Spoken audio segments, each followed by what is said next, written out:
disturbance at Acer Plaza? 10-4 dispatcher, verify address. It's Acer Plaza, repeat, Acer Plaza.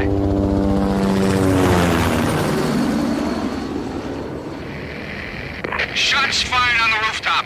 An assault in progress at Acer Plaza. Repeat, an assault in progress.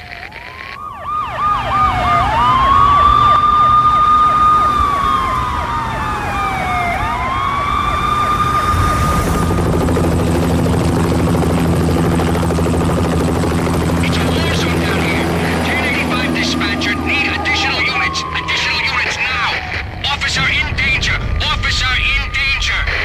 10-5, please repeat, 10-5, all units, emergency. Officer in danger, Acer Plaza, repeat, Acer Plaza, all units. They were all dead. The final gunshot was an exclamation mark to everything that had led to this point. I released my finger from the trigger, and then it was over. Sense of it, I need to go back 3 years. Back to the night the pain started. On the force back then, NYPD, Manhattan, Midtown North Precinct, Hell's Kitchen. So when are you coming to work for me, Detective Payne? You'd make me work undercover in some hellhole. Sorry, Alex. Michelle and the baby come first. See? My last smoke.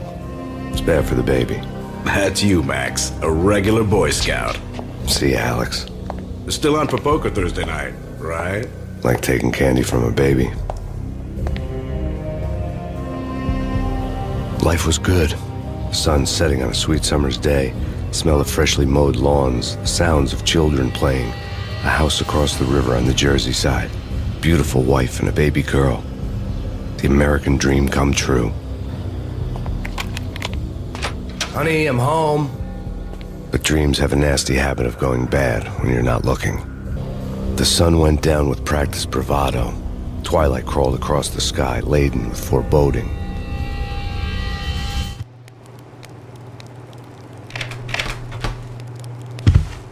Michelle, honey, anybody home? I didn't like the way the show started. They'd give me the best seat in the house, front row center.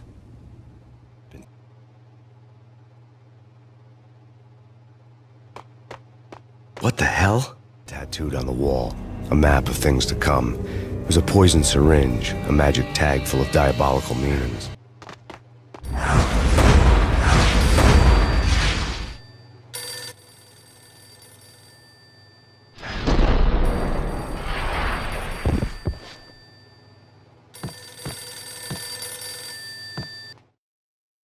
Listen, someone's broken into my house. Call 911. Is this the Payne residence? Yes, someone's broken into my house. They're still here. You have to... Good. I'm afraid I cannot help you. Who is this? Hello?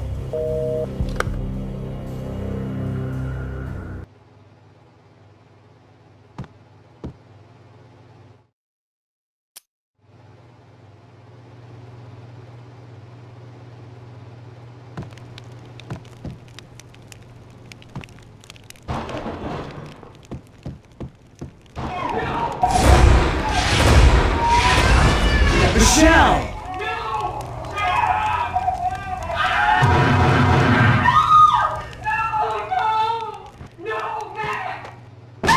Michelle! Please!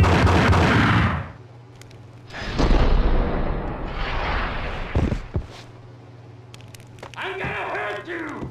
It's coming. Freeze! NYPD, drop it! Coming! It's gonna stop!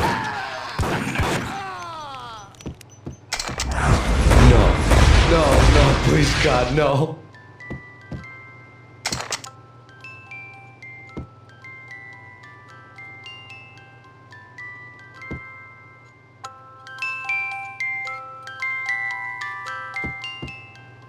The flesh of fallen angels!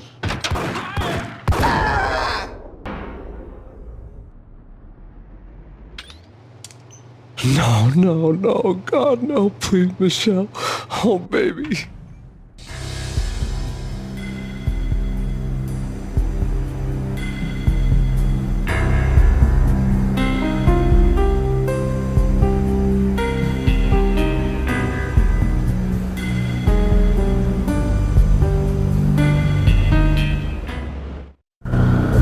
No!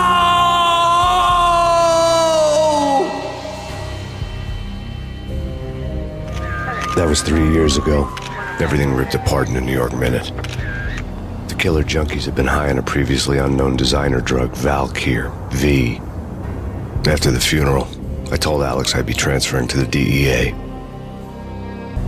It took us 3 long years to get a break in the Valkyr case. Then, finally, 2 months ago, a dime dropper tipped us off that Jack Lupino, a mob boss in the Punchinello crime family, was trafficking. I went undercover, infiltrated the worst mafia family in New York. I came in from the cold and the dark. Outside the city was a cruel monster. I've been slowly working my way from the small time to the big fish, trying to get to the source of the drug. Alex and BB were my only contacts in the DEA, the only ones in this decrepit city who knew I was down here. BB here. Something urgent has come up with Jack Lupino. You need to meet with Alex immediately at the Roscoe Street station. I hadn't had a face-to-face with Alex since I'd gone undercover. Outside, the mercury was falling fast. It was colder than the devil's heart, raining ice pitchforks as if the heavens were ready to fall. Everyone was running for shelter like there was no tomorrow. It didn't get any better when I got to the subway. The feeling hit me like a point-blank shot straight in the face. Something was not right about this. My Beretta stirred nervously under my coat, but the train doors had already shut behind me, and I was in for the ride. Next stop, Roscoe Street Station, and Alex.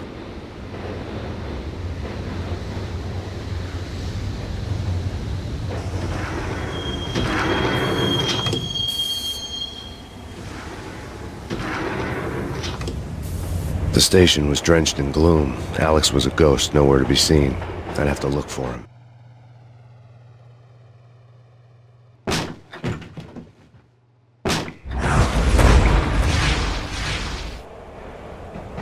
Death was in the air at Roscoe Street. I'd have to find Alex fast.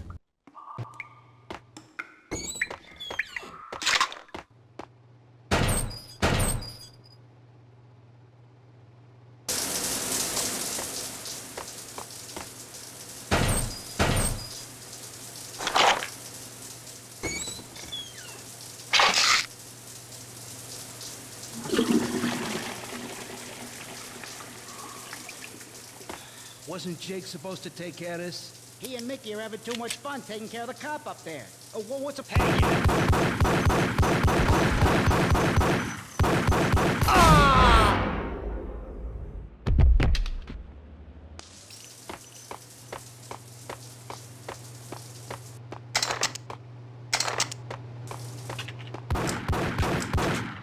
Yeah. Yo!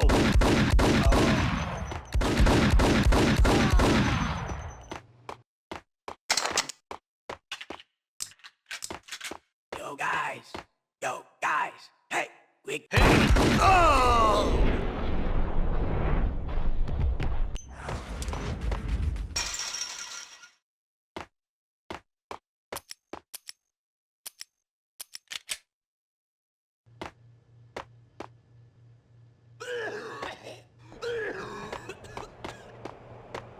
Hold it!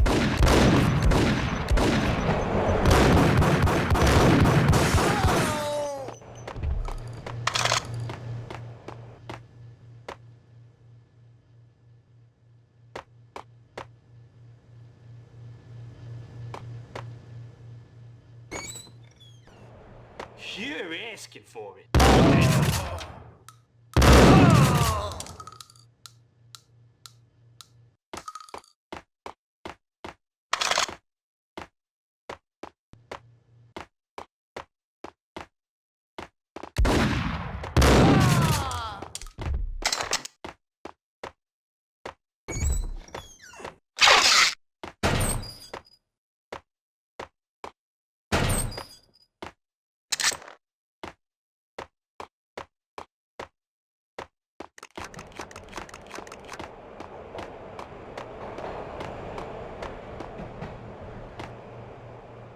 Kiss it.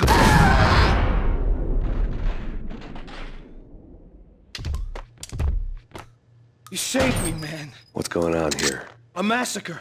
These armed thugs just appeared from nowhere. We need to get help. I can make the call from the control room 1 floor up. Can you take me there? Sure, sounds good. Follow me.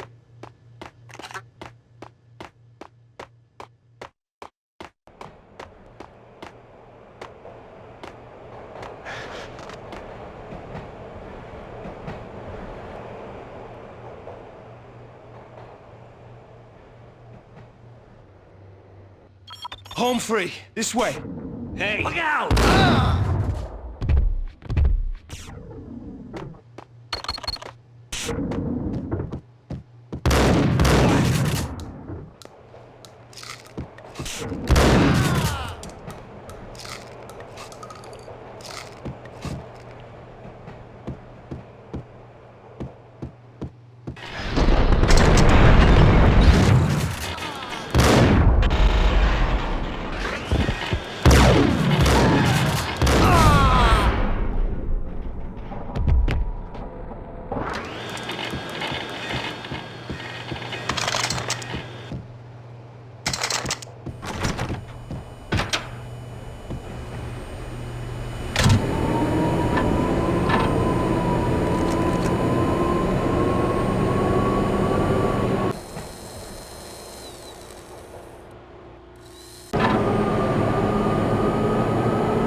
So much for me.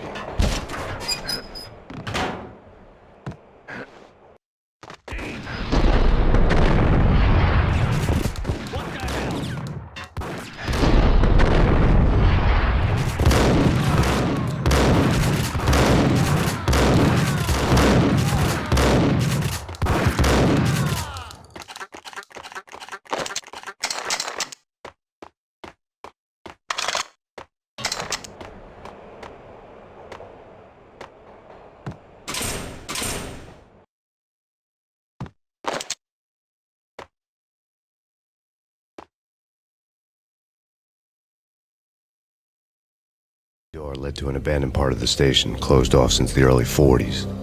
Something big was going down at Roscoe Street. Maybe that's why Alex had wanted to meet me here. Maybe not. One way or the other, I was gonna find out.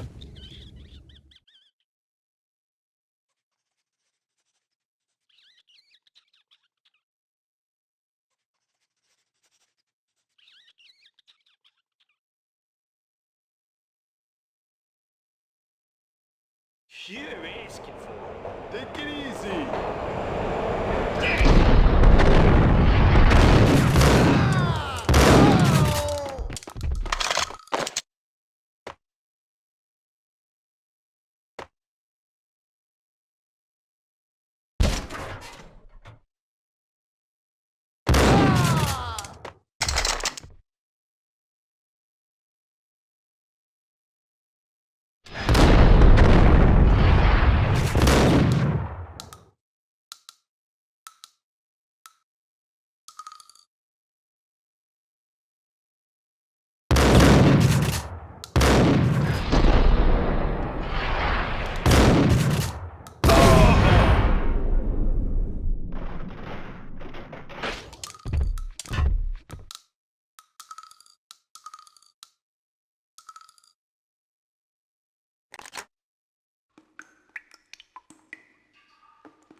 Spooky. Jack Lapino, yeah, spooky. But also, it's like the failure count is rising. I wouldn't joke.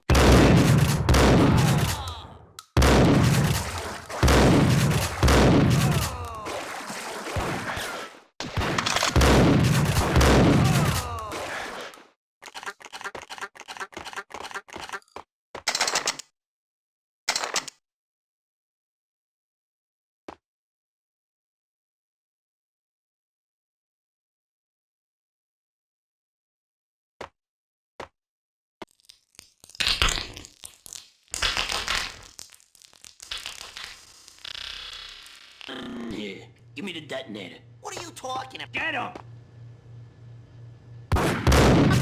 Whack him!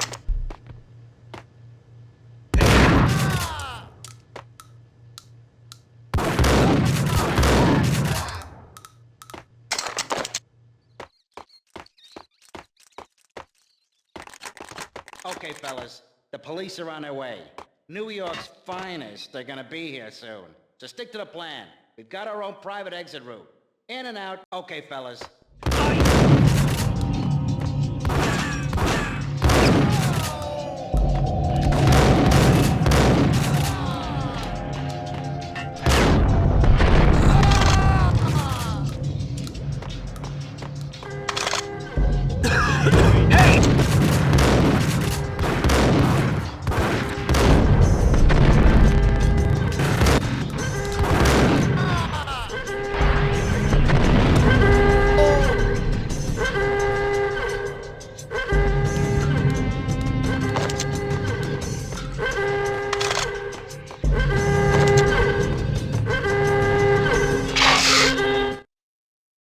We come to you now live from the crime scene. Who is this? Right back at you. This is Deputy Chief Jim Bravura from the NYPD. You are to cease your criminal activities and surrender immediately. Sure thing, Jim. Me and the boys have been talking and everyone's real sorry. They'll never do it again. Who the hell is this? Being placed at the scene of a bank robbery wouldn't have tipped the odds in my favor.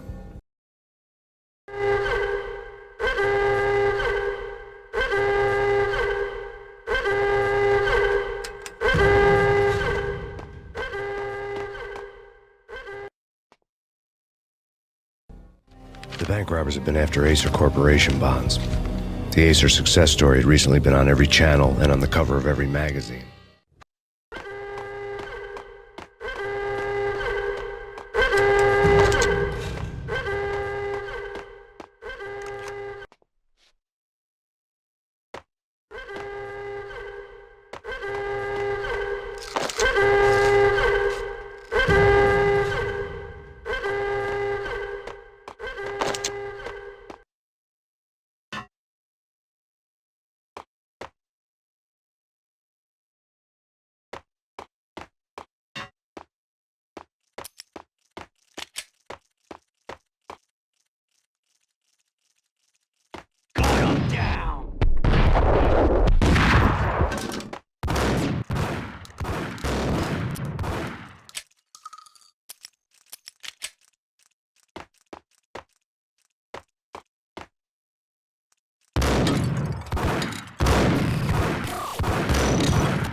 Hold it! Max! Jesus, you almost gave me a heart attack! I nearly shot you! Alex, we're glad to see you. What the hell's going on? There are more corpses here than at the city morgue! It's an armed robbery. A tunnel job straight to the Roscoe Bank vault through the old station wall. Is this why? This is Lupino's gig? This is Lupino's doing? Lupino's men? Really? You sure know how to pick a place? Can we get through? No, it's locked. We gotta get out of here. If it's Lupino, it's... Alex? Alex!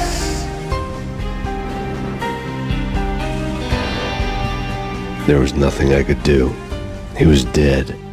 I could tell by the empty, accusing stare of his eyes.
Max had kept me relatively sane for the past 3 years.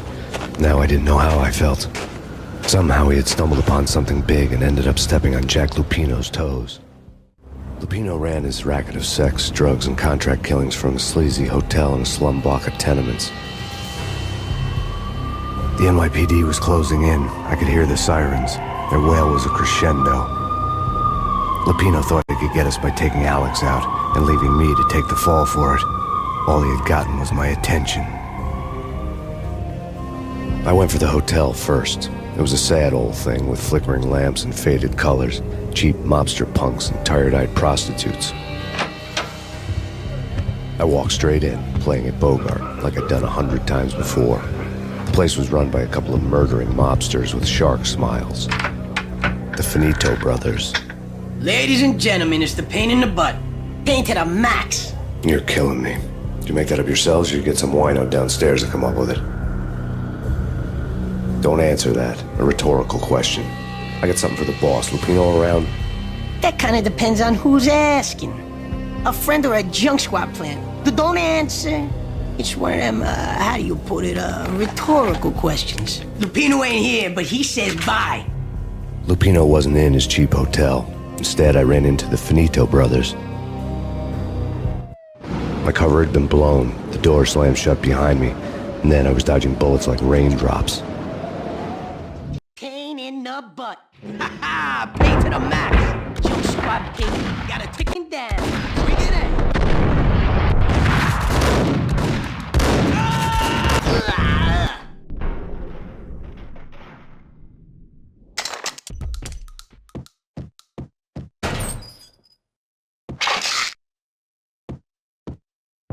Bosses! Everything all right? Bosses! Joey! I had met Lupino only once. The gangster ran all his rackets through his right-hand man, Vinny Gognitti. Gognitti was a high-strung whiner on the verge of breaking apart, like an overamped Energizer bunny. He had the brains to run the business, but he lacked the balls, always falling short, taking his frustration out on underage addicts and call girls. The V deal goes down at your hotel. Jack's exact words, quote, "Vinny, you're in charge of this one," unquote. Rico Muerte's coming to see it through. Anything goes wrong and everybody's gonna get dead. Goes double for you. Treat this guy real good. Anything he wants, you give him. Don't screw this up or you're finito, finitos.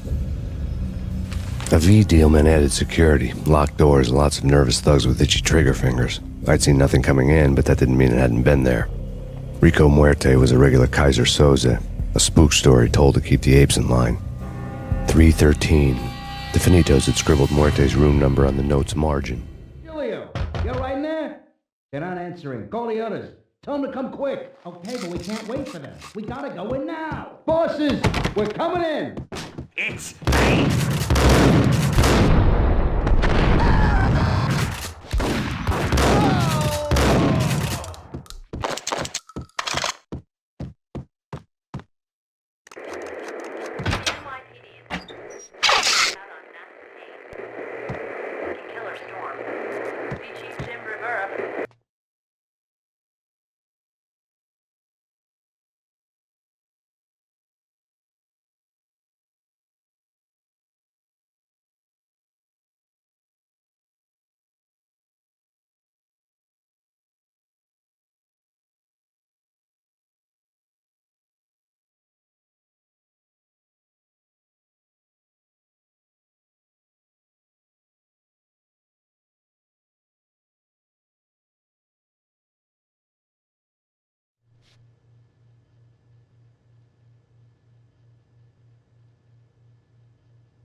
Yeah, something's wrong with the bosses. Payne's dead. What the...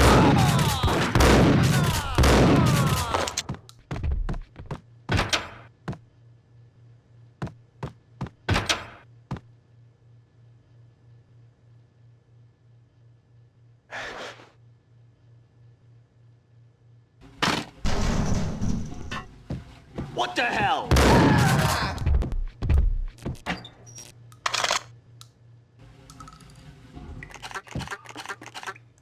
Previously on lords and ladies. Lady Amelia, Marquis Valentine asks for an audience. Thank you, Lawrence. My lady. My lord. And now, in all episode of Lords and Ladies, brought to you in part by Acer Corporation.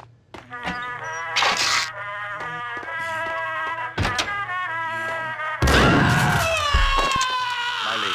My lord. My lady, there is a matter of great importance I must bring to your attention. My lord, There he is! Indeed. From the very first moment we met, upon that forest path, there has been sunlight in the autumn leaves. Because of your hair. Oh, my lord, you should not speak so. But my lady, I must. My lord, no. I forbid you. This cannot be. This must not be. But why am I? My lord, it is too Piece dreadful. of Do crap. not force me to speak the What? I would rather die. We should not speak for this shame is too great for the living. My lord, Tonight, the city's fight against the nightmare drug Valkyr took a turn for the worse, as DEA Special Agent Alex Balder was found brutally slain at the Roscoe Street subway station. A suspect was seen leaving the site only moments after the shots had been fired, and the NYPD is currently in pursuit of Max Payne, a repeated felon believed to be armed and extremely dangerous. And now the weather. The worst winter storm in recorded history continues to pound the city. I'm your long-lost sister.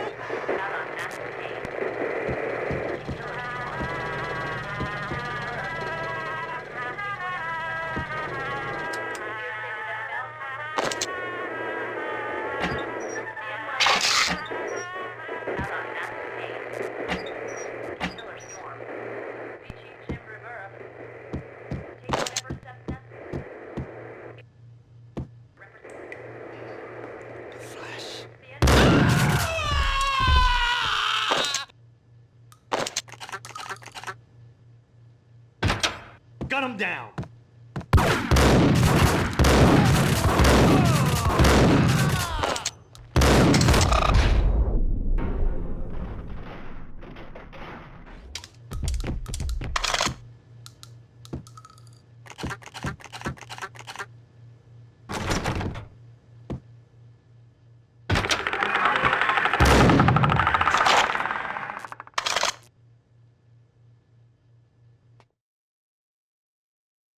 Investigation had turned up nothing to link Angelo Punchinello, the head of the Punchinello family, to Valkyr.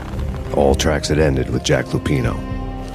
The letter in Muerte's room was signed by the Don himself. It was the first hint that the Kingpin knew what was brewing inside his syndicate.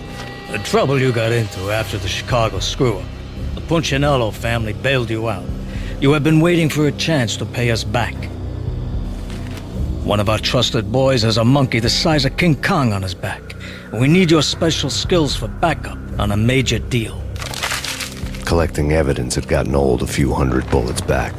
I was already so far past the point of no return I couldn't even remember what it looked like when I had passed it.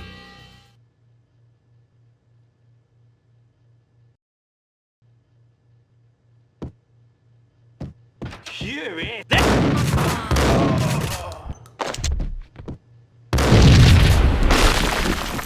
Hey! Oh, hey!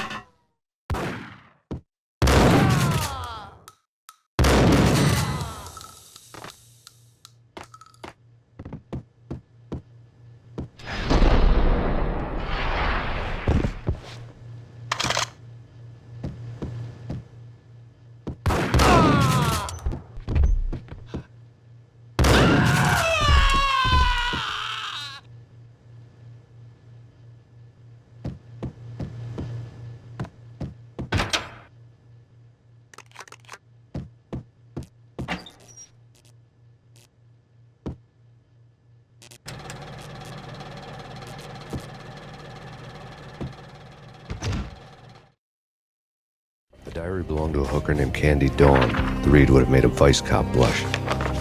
Had talks with the mystery hag over the phone again. Sent to the latest One-Eyed Alfred tape.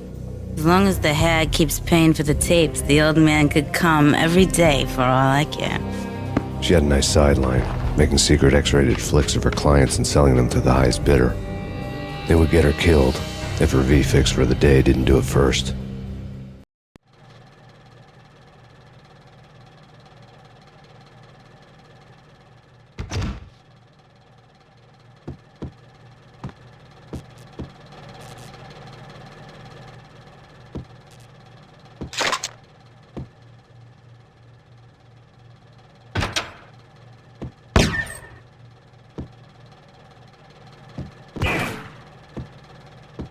It's him.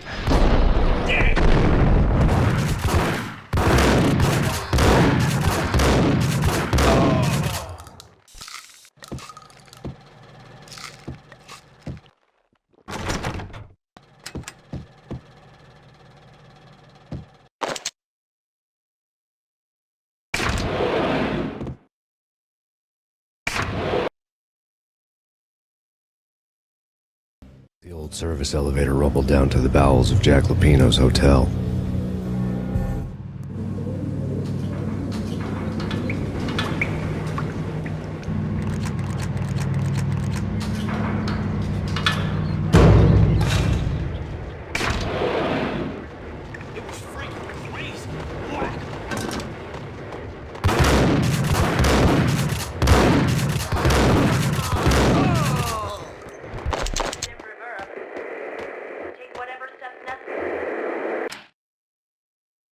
A winter storm warning is in effect in the whole tri-state area, as both freezing rain and heavy snowfall continue. Many roadways are already closed, and people are advised to stay indoors. The severe blizzard has ravaged New York for 3 days now, with no end in sight. We'd been snowed from the start in the Valkyr case. The forecast said there was plenty more where that had come from. But the snowbound city was on my side. Less chance of innocent bystanders getting caught in the crossfire.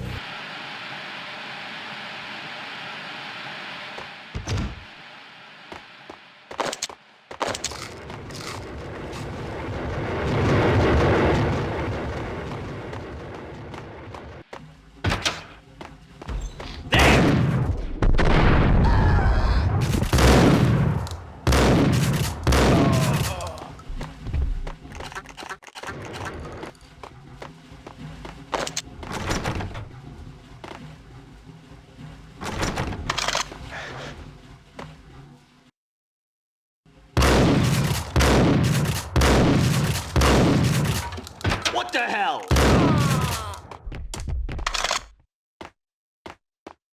Exhibit number 1, a news. A dead man tied to a chair lay on the boiler room floor. Captain Baseball Bat Boy has an unbeatable track record in superhero death matches. But a 6-pack of root beer gets me every time. The murder weapon was a baseball bat, now lying in a pool of drying blood next to a newspaper folded open on a Captain Baseball Bat Boy comic strip.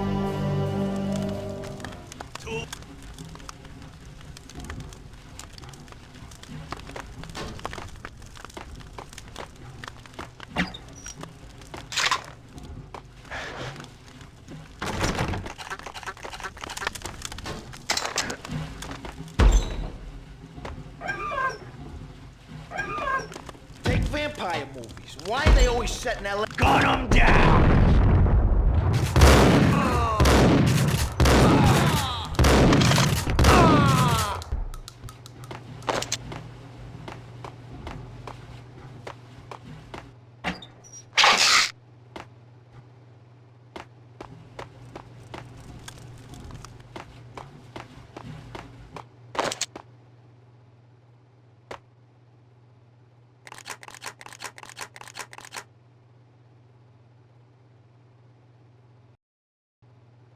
Chill with the guns.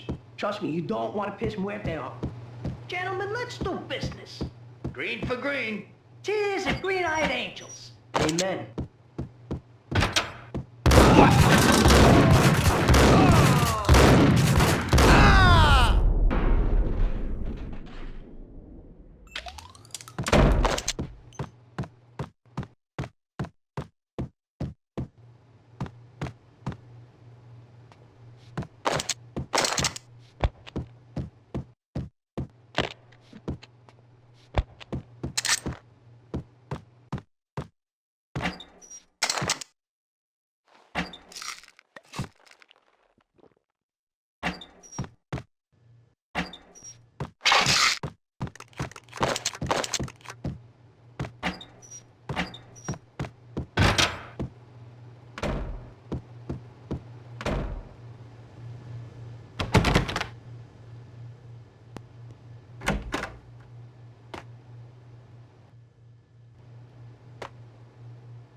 ragdoll killers, ready to murder each other. They step into the next room, and I'm thinking, now they're gonna do it. But no. They sit down in front of a TV and solve their differences with the Kung Fu fighting video game. I tell you, Candy, I was so depressed, I strangled them both with the video game cables. Oh, Rico, you're so bad. I am, ain't I? Rico Muerte, big-time hustler. Who the hell? It's that cop. Muerte went for his gun.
There's an old telephone switchboard in the back room of the reception area, the kind that made phone tapping child's play. It wasn't hard to picture a fat pimp sweating with headphones on, listening to his hookers talk dirty and fake orgasms over a web of party lines, the blood veins of New York. Right now, there was a different set of moans and groans going on. Boss, Gonidi, this is Max Payne. He came, started capping us. He killed him. Are you freaking kidding me? He's just one lousy cop. You better be freaking kidding me. Whack him. What's the freaking problem? Hello? Answer me. Hello? The word was out. A deadly virus released into the city's corrupt circulatory system. Something wicked this way comes. Max Payne at large.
down, walk away, blow town.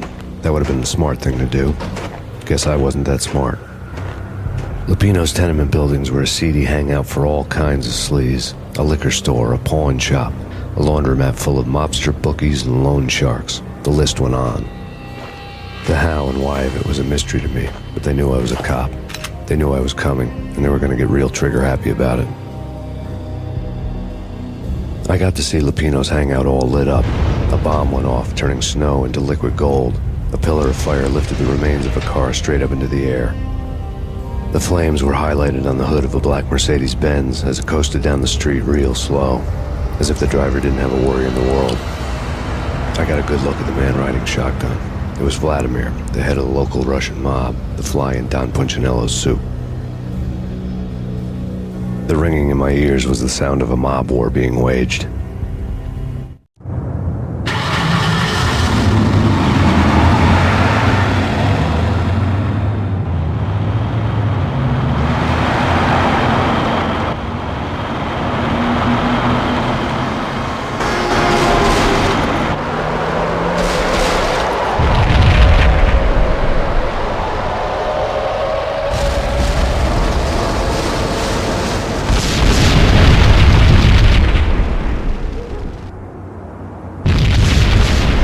Exploded inside the closest slum building. It was a lucky break. The goons inside were spooked, but luck always came with a price tag. More bombs could still be ticking inside, and the cops would already be on their way.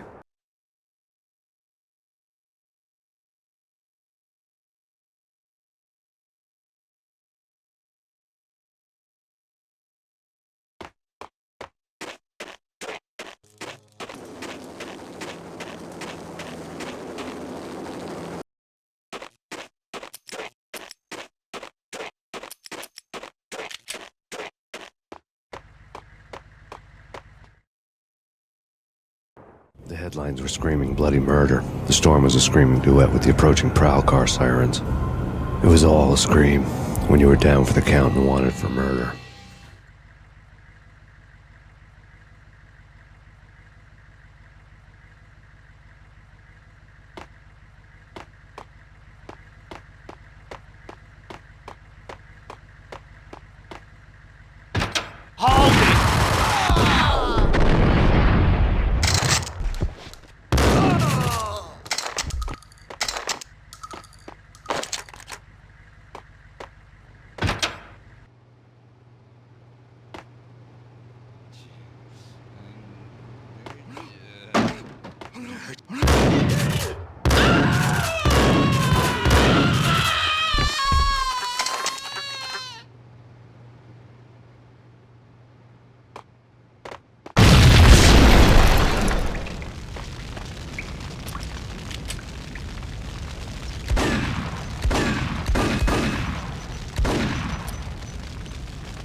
A beaten-up phone in the entrance hall was ringing.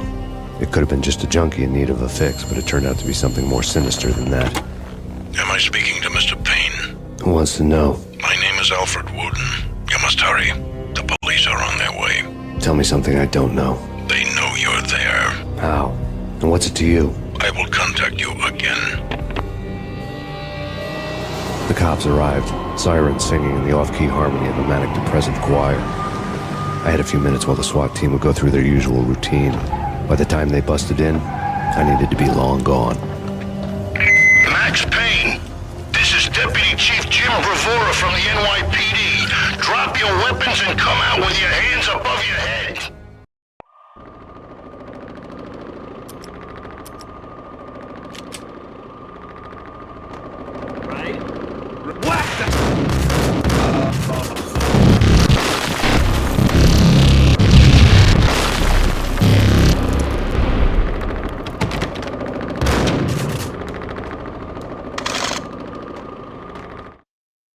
It all made sense. The bombs, the Russian mob boss making an appearance in person. Gognitti was his usual self, all talk and no walk. After our hit, the Russian has only a couple of guns left and they can be bought. There's no freaking way he has the guts to try anything after that. As it turned out, the Russian had plenty of guts. One thing you could count on, you push a man too far and sooner or later he'd start pushing back. Put your hands where I can see Stop it! Final warning. Surrender or we'll be forced to take action. Don't make us come and get you.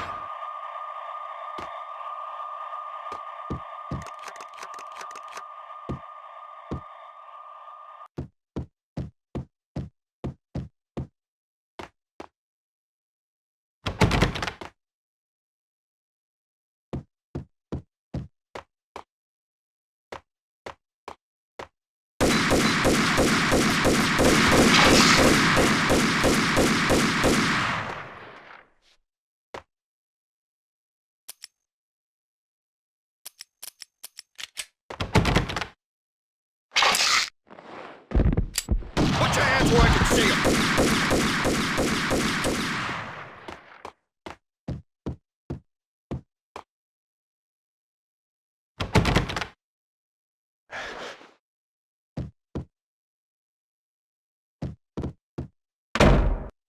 What the?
The bombs had destroyed all the stairs up to Lupino's office. The alternate route led there by way of adjoining rooftops.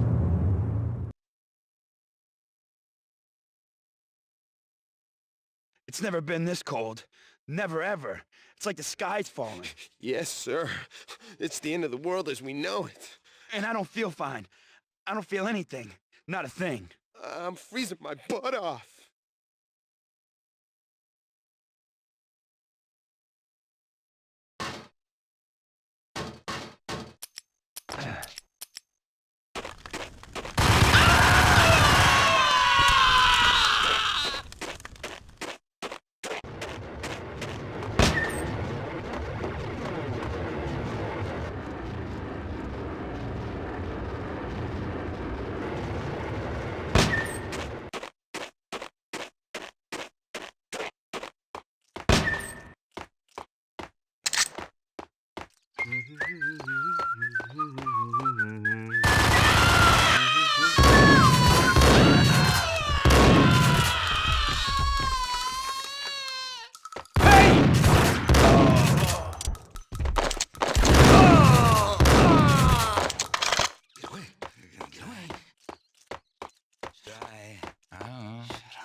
Think I'm dead?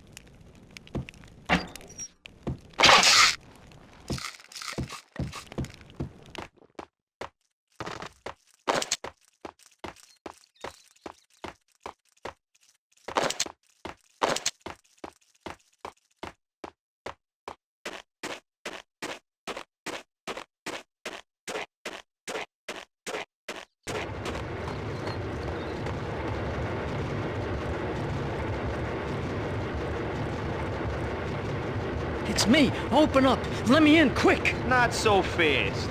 The password. John who? Come on. Okay, John Woo. All right. Come right in. It's a trap! Hey!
New York City is in crisis tonight, with reports of Valkyr-related gang war in the streets of the Bronx.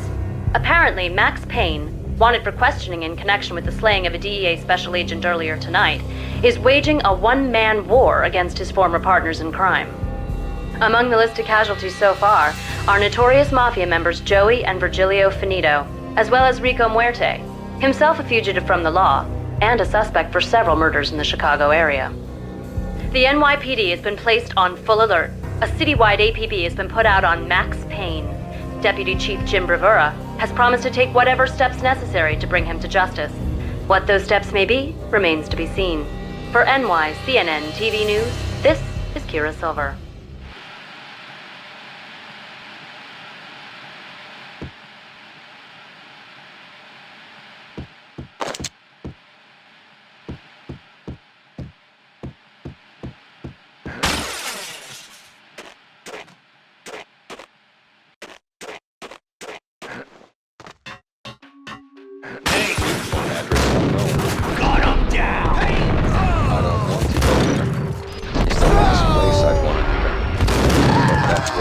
End up anyway.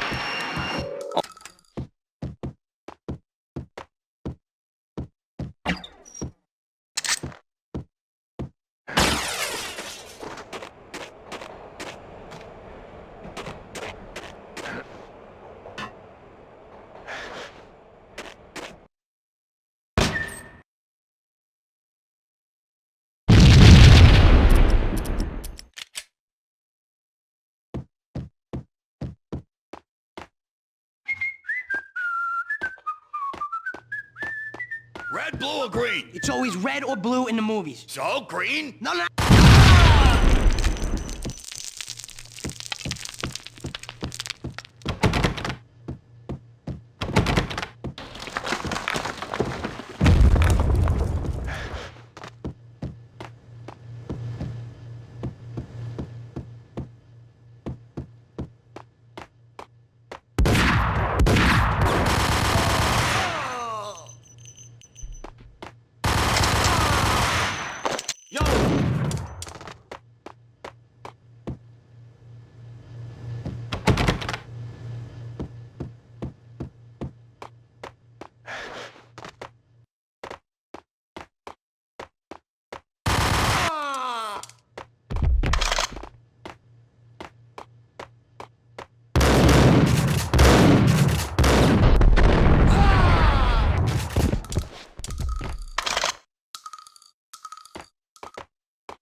Vinny Gognitti. Just the man I've been killing to see. Payne? Freaking fat! I knew from day one there was something screwy about you. What do you think you're doing? You're a freaking cop. You ain't got squat on us. You can't just come in here waving your piece like it meant something. Yeah! Oh my God! Oh God, you shot me! Ah! You're dead, Payne! What the hell are you waiting for, you apes? Kill him! Kill him! With pleasure, boss. Gognitti bailed. I made like Chow Yun Fat.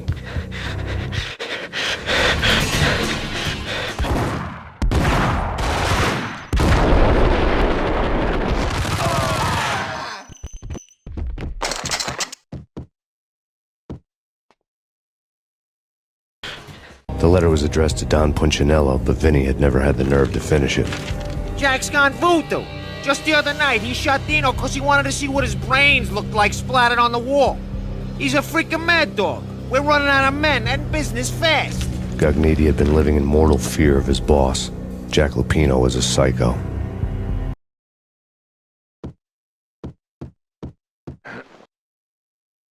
Gognitti was really scared. He could run, but with a bullet in his stomach like a broken bottle of Tabasco, he was quickly running out of time.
This was my second train ride of the night. The way it started didn't promise anything better than the last one.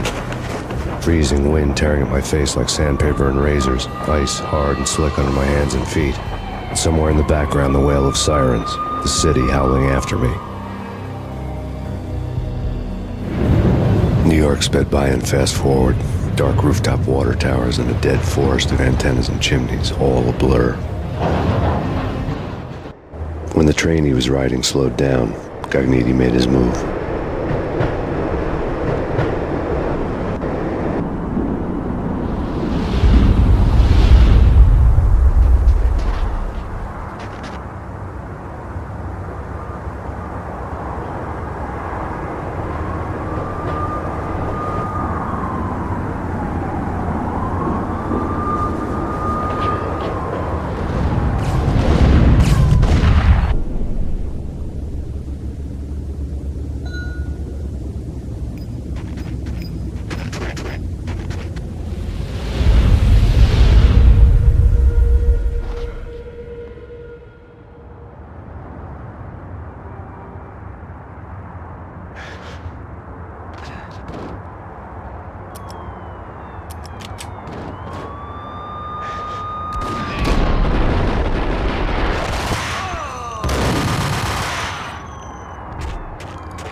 It's Payne! He's coming down the stairs! Shoot the bastard! Okay, boss, you got it. No problem.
We're gonna be rich! Freaking rich!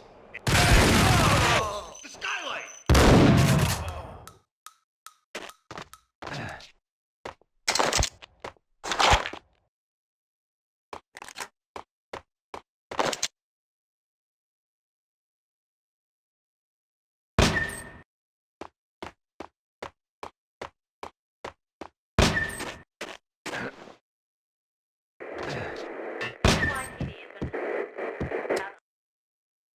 Payne has nowhere left to go. We are very close to capturing him. You'll get a full statement then. Right now, I've got better things to do, ma'am. That was Deputy Chief Jim Rivera from the NYPD with no further comment at this time. Apart from his suspicious food habits, I figured Bravura to be one of the good guys. Fate had just dropped us on different sides in this. But when it came to capturing me, he was way out of his league. I had already ditched the cops a couple of rooftops back. For now.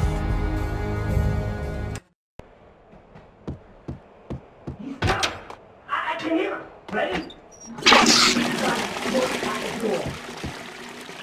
Okay. Did you see him?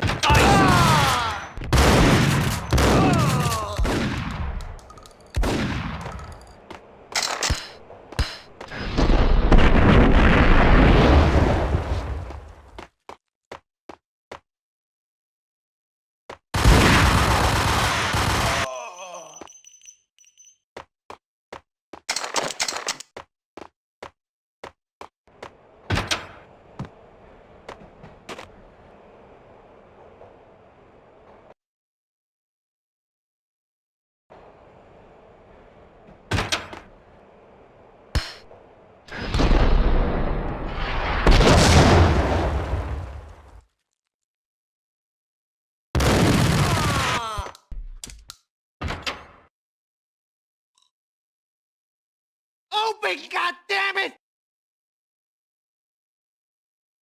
Payne! I'll kill you, you lousy freaking cop!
Magniti ran out of steam in a dead-end alley with steam boiling out of the sewer grates like all the fires of hell were burning high beneath us.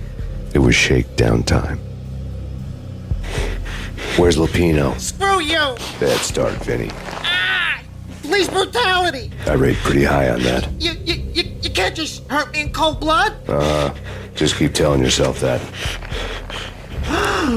Listen good, Candyman. I'm not gonna be anybody's fall guy. I want to know where your boss is hiding.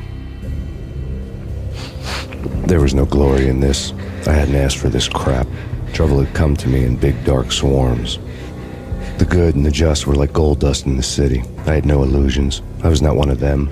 I was no hero. Just me and the gun and the crook. My options had decreased to a singular course. I'll tell you, just don't hurt me no more.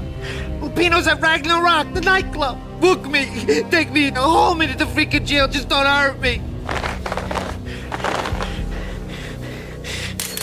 Your rights will be read at your funeral. Was Lupino's private nightclub, a den of drugs built into an old theater. I knew what waited inside. V-head junkies ready to explode in random acts of senseless violence. And Lupino's goon squad, the worst stone-cold killers this side of hell. Ragnarok was as inviting as a headache, flickering and flashing to a machine gun beat. The belly of the nightclub was a gothic theme park that began with bondage games and led to the nasty stuff from there.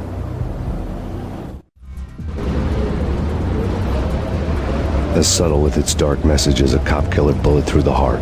Like father, like son. Just like Jack Lupino.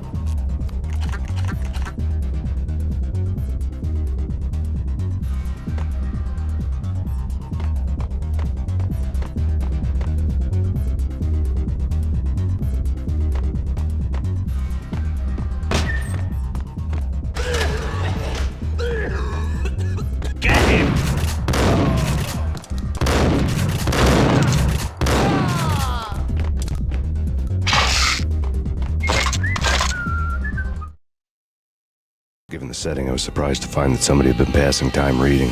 The paperback was entitled, The Age of Murder and Storm. The blurb on the back mentioned Norse mythos and Ragnarok, the end of a Viking world with a terrible winter that covered the earth in ice, when vile crimes were rampant and all humanity lost. I could see how somebody impressionable might get it into their head that we were at the end of time. I was also beginning to see what the nightclub and its owner were all about.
Stacked with light reading, such as Necronomicon, Witchcraft, and Paradise Lost.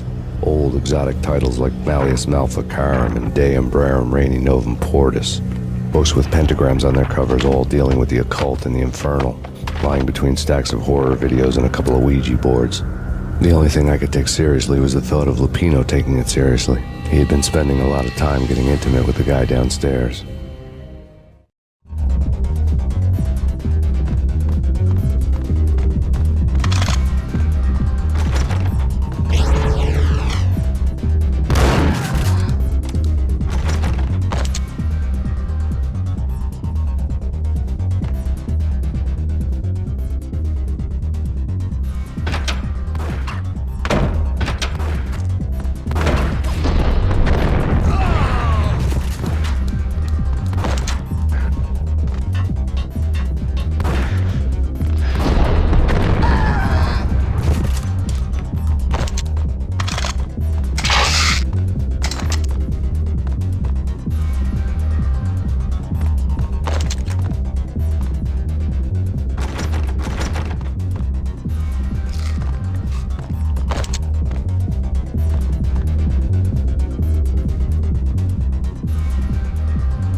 Hey!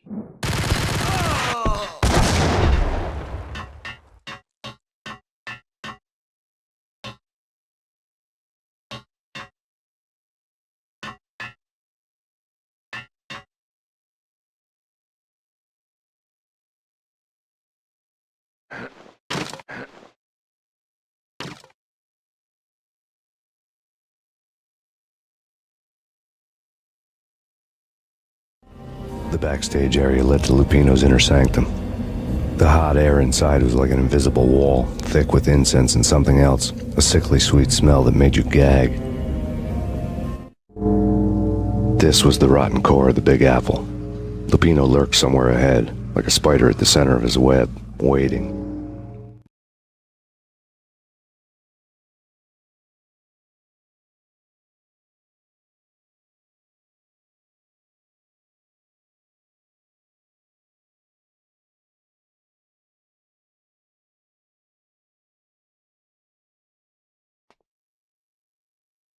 Janello had threatened Lupino in writing. The note had been torn to pieces, bloody fingerprints all over them. Don't want you to think that one of my boys is not playing with a full deck. Shape up, Jack. We're running a business here. I'd hate to send the trio to strong-arm you. The trio were the Don's notorious henchmen.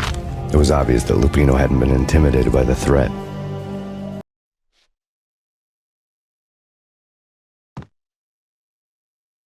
The flesh of fallen angels! Come to me all!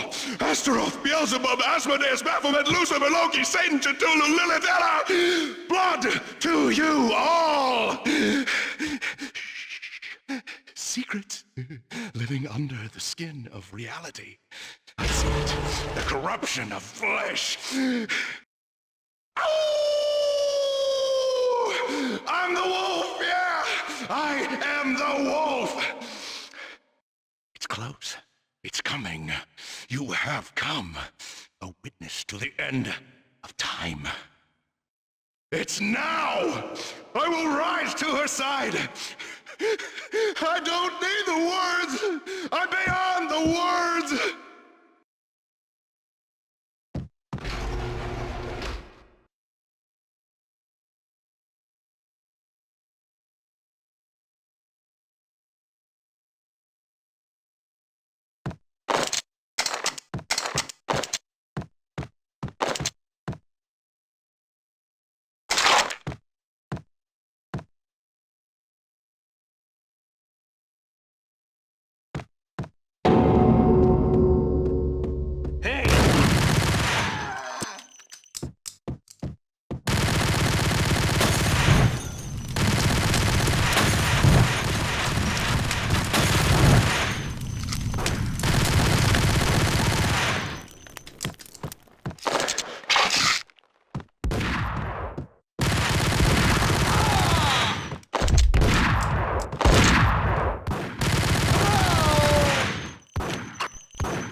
I had known there'd have to be a catch in it somewhere, and this one was the Empire State Building of catches.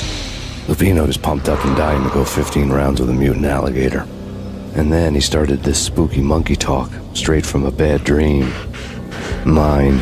I have tasted the flesh of fallen angels.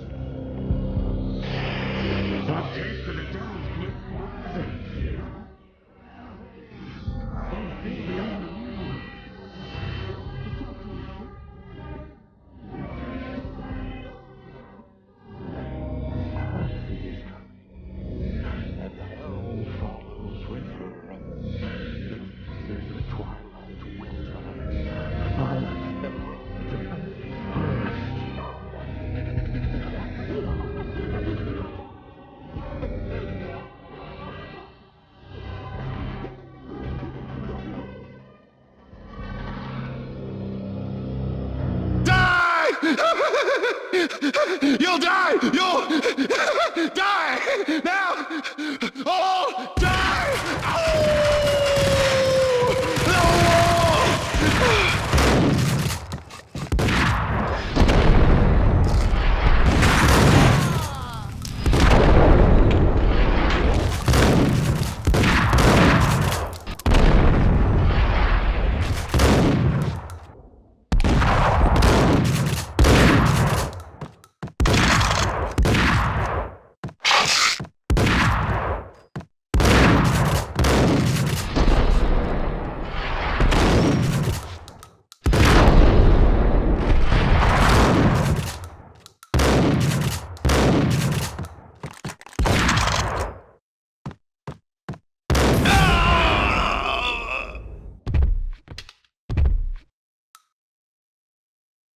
Finally went down. I wanted to make real sure he'd stay that way.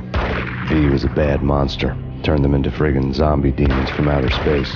I think he's dead already. Huh? And that's when it happened. But dead or not, you've got the wrong guy. In stepped this knockout femme fatale, holding a gun to my face. I returned the favor. Lisa Punchinello. Lisa Punchinello was the Don's wife. Mona Sachs. Lisa's evil twin. Your safety's off, evil twin. You might hurt someone with that gun of yours. Lisa's the damsel in distress. I'm the professional. I'd blow you away without batting an eye. Sure, and you can check out my credentials splattered all over this joint.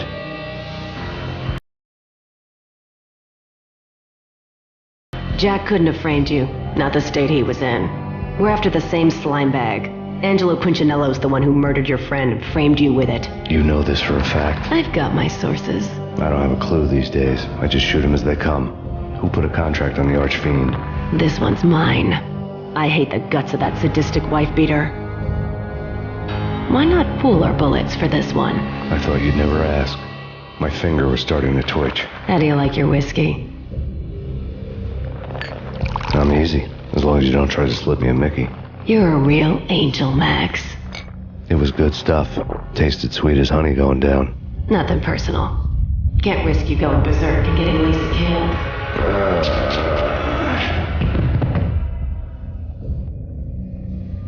The nightmare was always the same. Violent shapes moving in darkness, old and ugly.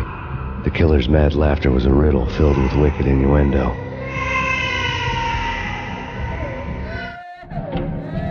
Somewhere, the baby was crying.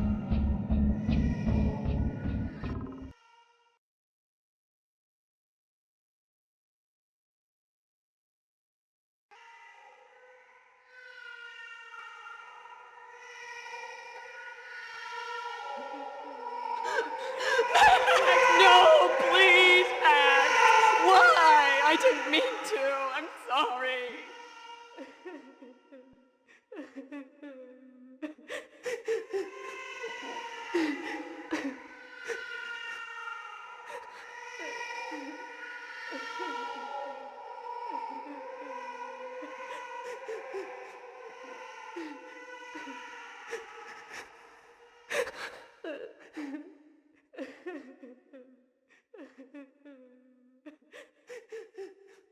Found you snoring next to Lupino's corpse.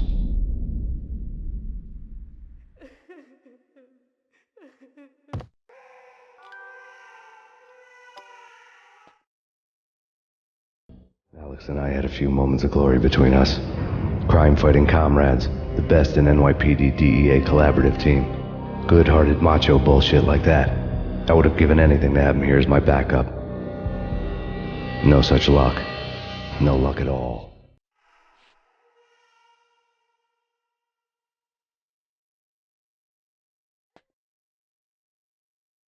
The Payne family.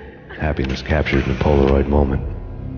I had thought it would last forever, till death do us part. I didn't want to think about it. As long as I didn't, it could never happen. But I had broken my own rule. The thought had already slipped in. Fear was rusty needles poking at my brain. Cold and scaly, it slithered down my chest.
Shoot them full of holes, blow them to bits, vaporize them, disintegrate them. No matter what you do, they'll still be back.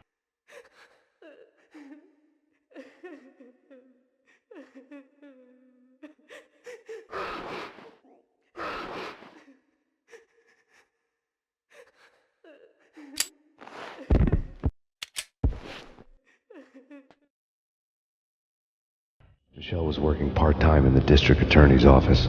Her diary was open on today's entry, her handwriting all pretty curves. An army dossier found its way to my desk yesterday. Valhalla? Isn't that a Norse myth? Something about Vikings? I tried to tell Max about it, but he was busy, that cute frown on his brow. Guess it's nothing, just a mix-up at the courier service. From now on, I would always find time for her. It was a hollow promise. Too little, too late.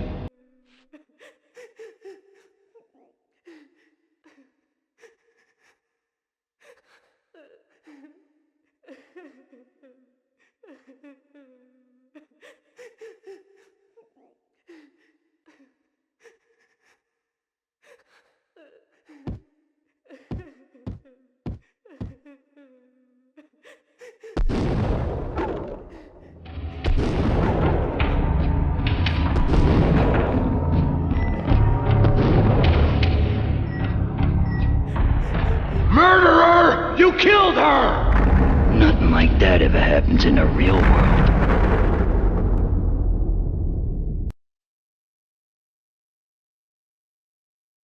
I woke up in a bad dream. My head felt 2 sizes too small for my brain.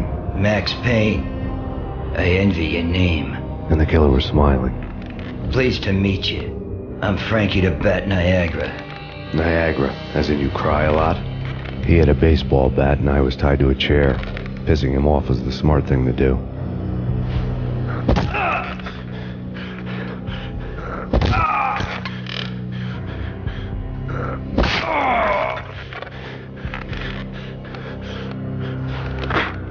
Nothing wrong with a little laugh now and then. Take me, for example. I love to watch cartoons. Cartoon violence is a fascinating thing. Let's take a break. I need to take a leak and maybe grab a cold one at the bar. Don't worry. I'll be back to finish this off. And then, it's checkout time. You play, you pay, you bastard. He swaggered out, and the door clanged shut behind him, locks clicking into place. Everyone makes mistakes. Mine hadn't been to crack jokes about the goon with the bat. He'd have cracked my skull regardless. It hadn't even been to trust a girl with a gun. I had blindly gone after the first bad guy on my hit list when I should have been aiming further up the ladder, at the head of the Punchinello family. I couldn't bring myself to be pissed at Mona. Guess I had a soft spot for a pretty face.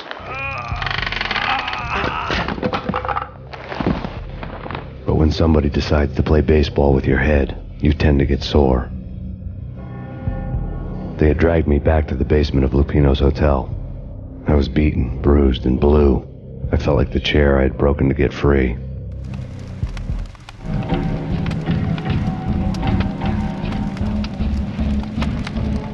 All I had was Niagara's bat, sticky with my own blood.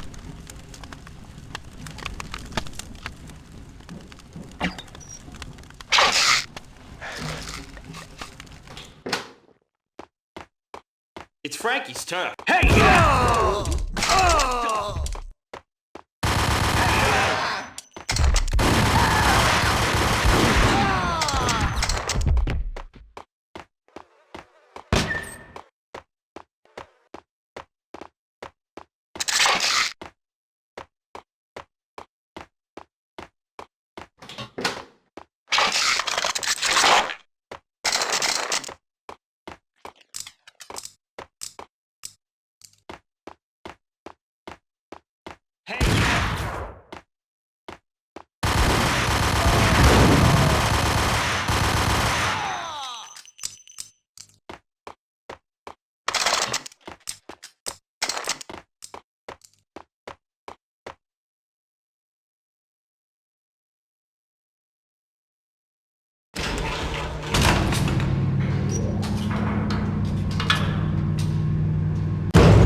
Unit 294, call dispatcher.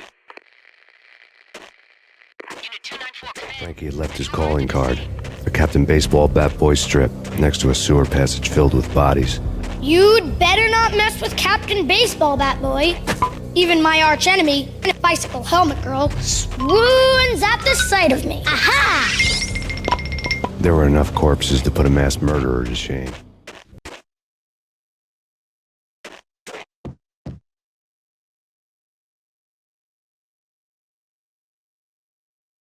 The men in blue had come and gone. They had decorated the place with chalk outlines and tied it together with yellow tape. Cops who had stayed behind were dead. Frankie, his boys, and I had the place all for ourselves.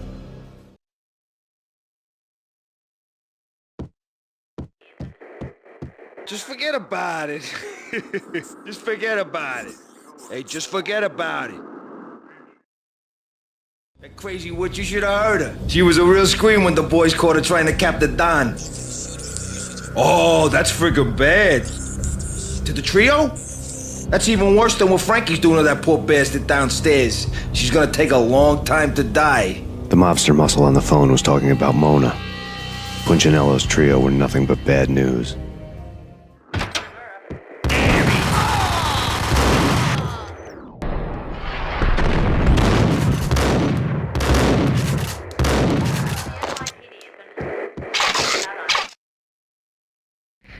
The fact remains that all the victims so far identified in the Ragnarok shooting have been known criminals, many of whom had large doses of V in their blood. Reliable sources say that Max Payne was also among those killed, although no body has been recovered at this time. Reliable sources. That meant somebody thought the Mafia had me, didn't want the cops snooping around anymore. The body would be delivered to them barely recognizable. Case closed. Don Punchinello had the power to be that reliable source, which was no news. But his news was old news. Naming me hadn't been enough. Don Punchinello had put a hit on me. He wanted me dead, and it had been important enough for him to give written instructions to Frankie about it. Max Payne should die like a dog for the trouble he's caused. Frankie, I know I can trust you to give this matter the dedication it needs.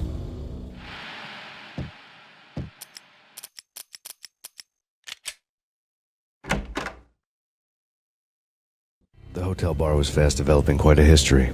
True to his words, Frankie was there, having a beer. Jesus Christ. How the hell did you get loose? Got bored waiting. Thought, what the hell, we could just as well finish this here. Fine by me. This works out just as well.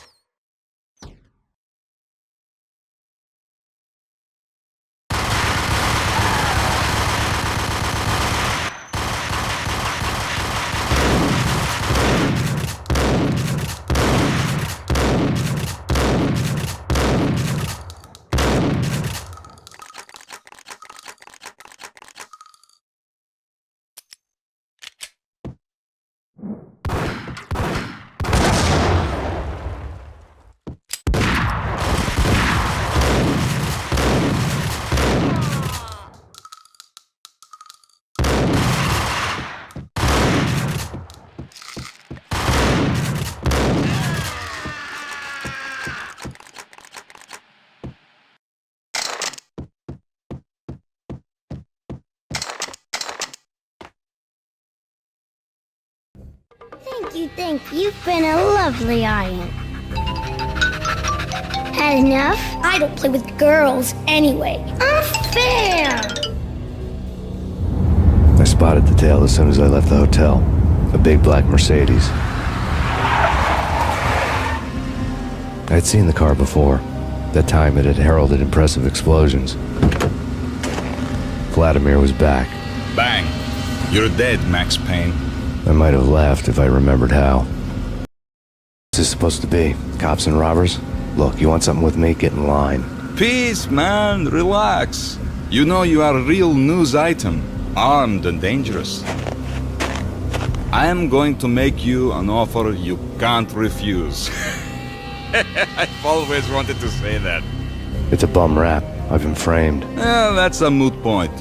Whatever you did or did not do, I'm sure you had good reason for doing it. Want to hear me out? I'm listening.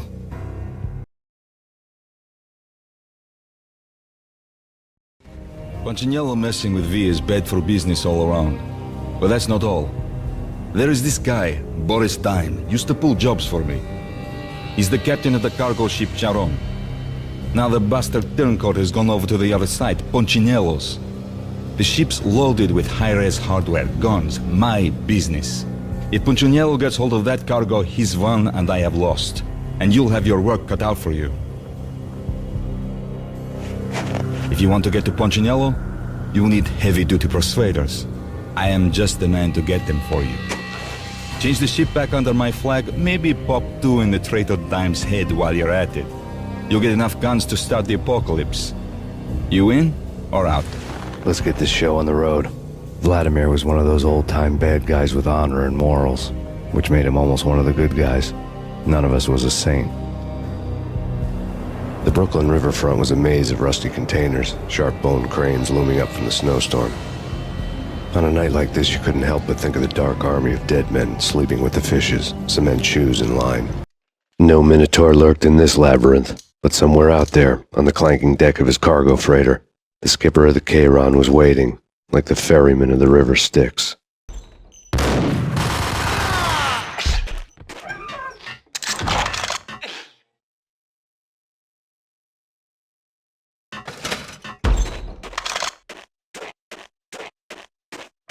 What the?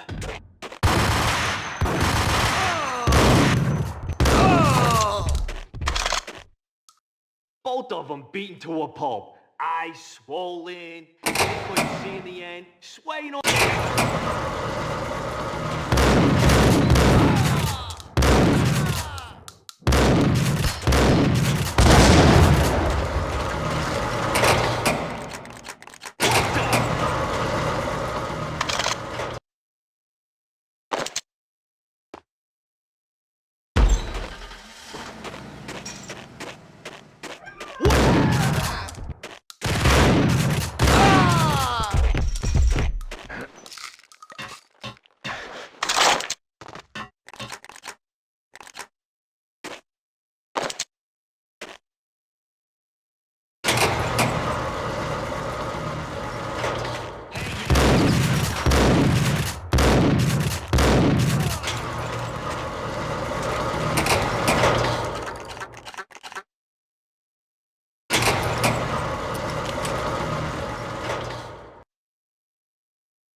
What the?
Oh?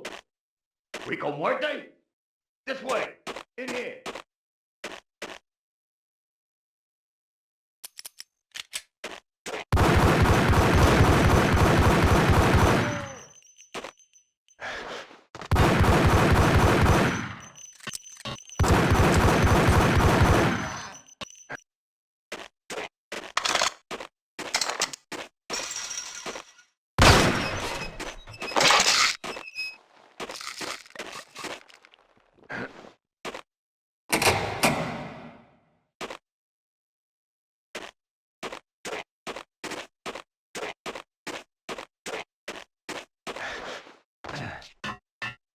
Max Payne?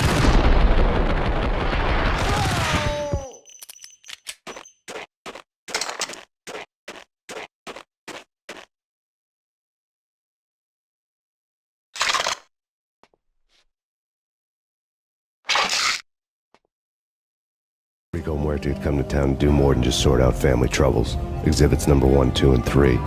Briefcase of money, a sniper rifle, and an envelope with one word neatly printed on a folded piece of expensive paper. Mayor. It didn't sound like a mafia contract at all. It was too cold and too to the point. Rusted.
crept over the sides of the cargo steamer a long time ago. Boris Dime would be on board. I'd have to smoke half of his crew to even get near the gangplank. The guns were probably being kept in the hold, buried amidst the rats and oily water.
Angie, tell me, how much did Dime cost you? I bet it was more than his name. Max Payne. Right the first time. You're dead, punk. You sure you're not confusing me with Boris here? But you are right, of course. Pretty soon we should get together and have a talk. You son of a... Pissing Punchinello off was a dangerous game, but when people get mad, they make mistakes. I should know. That's where I wanted Punchinello, mad enough to trip over his own feet, preferably into a grave. Time!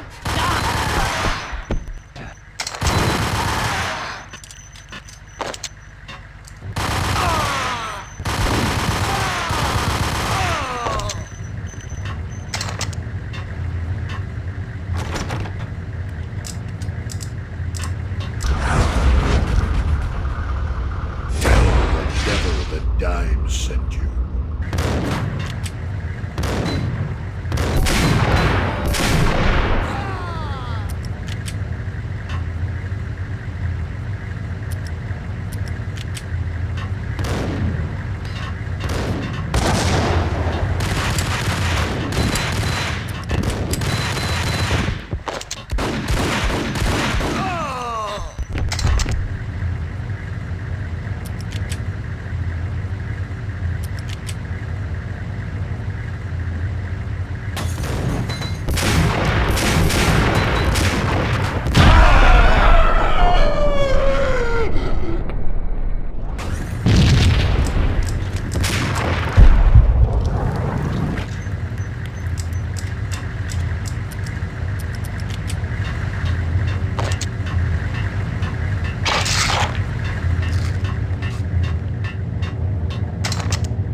To handle yourself.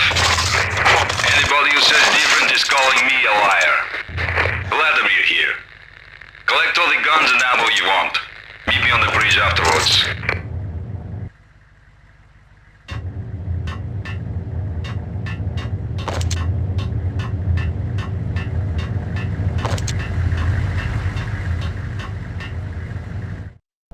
Did you get everything you need? Check. I owe you. Anything you need. This is my solo. When I'm through, Punchinello won't be anybody's problem anymore. Clear as vodka. But anytime you get between a rock and a hard place, just whistle. This could be the beginning of a beautiful friendship. You really get a bang out of this big-time gangster act, don't you?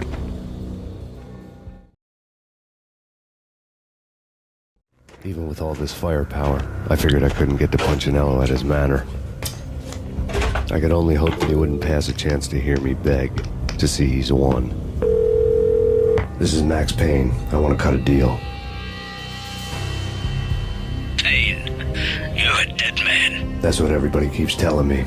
I got your ship and her cargo. I want to meet. No pain, no gain. Capiche?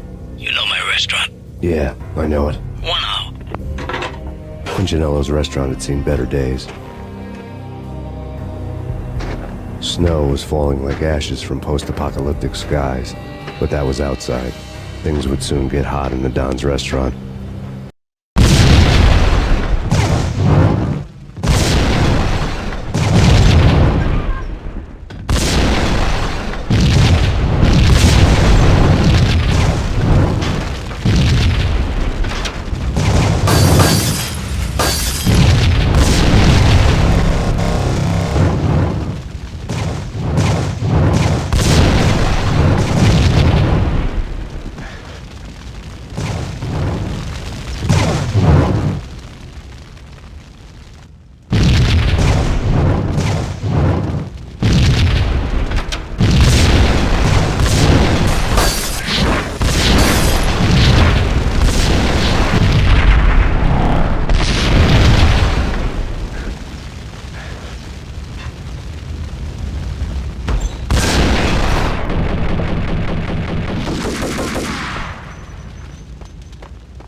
There he is!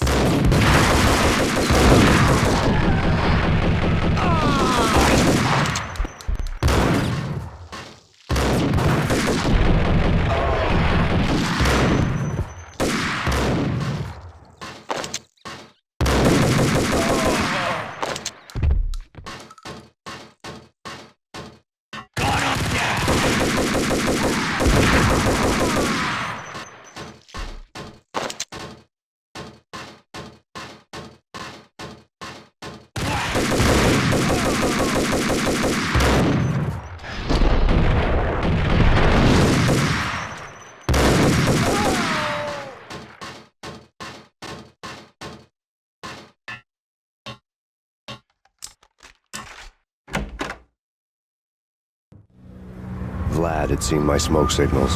The Mercedes was revving to go, almost drowning out the Banshee wail of the sirens. You coming? We'll drop you off at the Punchinello Manor. Sounds good to me. When this is over, look me up. I could use a professional like you. I'll keep that in mind. The night groaned with cold. The garden lights flickered nervously. In their light, the falling snow was dead white before the darkness ate it up. I had heard the stories. The trio were mad dogs. They'd have hung the heads of their enemies over the manor gates if the capo had only let them. Punchinello wanted pain. He'd see the pain. The trick in my situation was that there was no trick, no matter what the movies tell you. No rules, no secret mantra, no roadmap. It wasn't about how smart or how good you were. It was chaos and luck, and anyone who thought different was a fool. All you could do was to hang on madly, as long and as hard as you could. Someone had graciously left the back door open for me and killed the guards. My money was on Mona. I knew the trio would be standing between me and Punchinello. I had read their rap sheets, thick as phone books. No one would be walking out of here alive. The numbing cold of the broken night had followed me in. Upstairs, the trio tangoed down the manor halls to the silent rhythm of their murderous hearts, the blood of their victims rust on their lips. Vince Mugnano, Pilot Providence, a.k.a. Big Brother, and Joe Deadpan Salem. The pistol was a frozen lump in my hand, piercing the skin, gnawing me to the bone.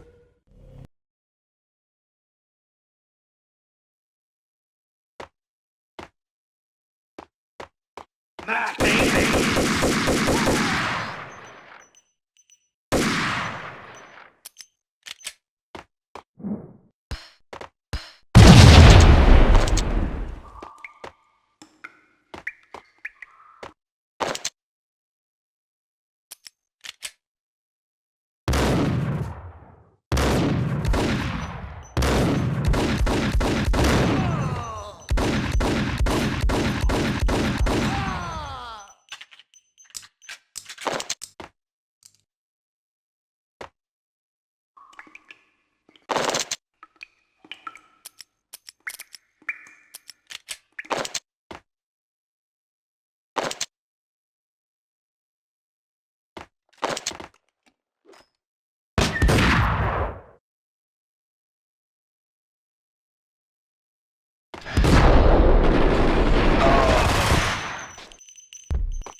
place. Too late for that. He walks in, we waste him. Vinny and Joe and Pilot won't get the credit for this.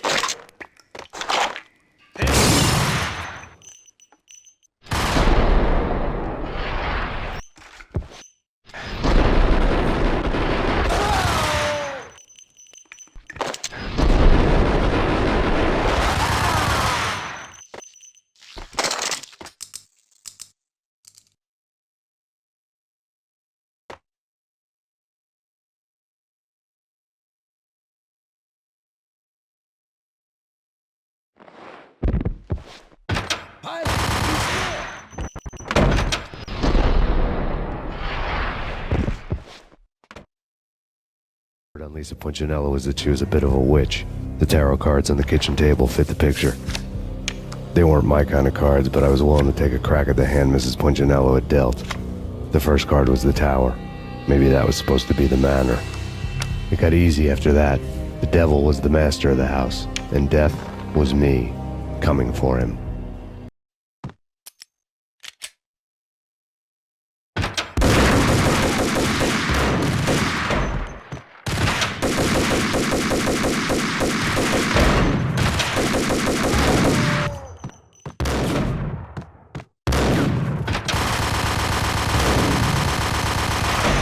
One down, 2 to go.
Take care of him. I want him dead.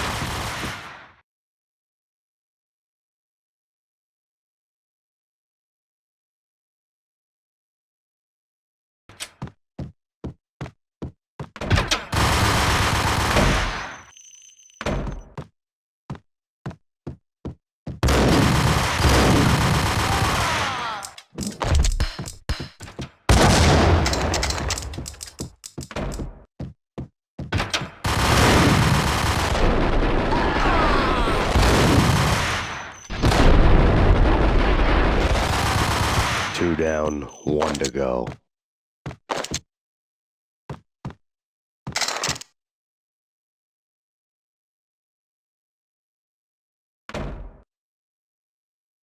Payne!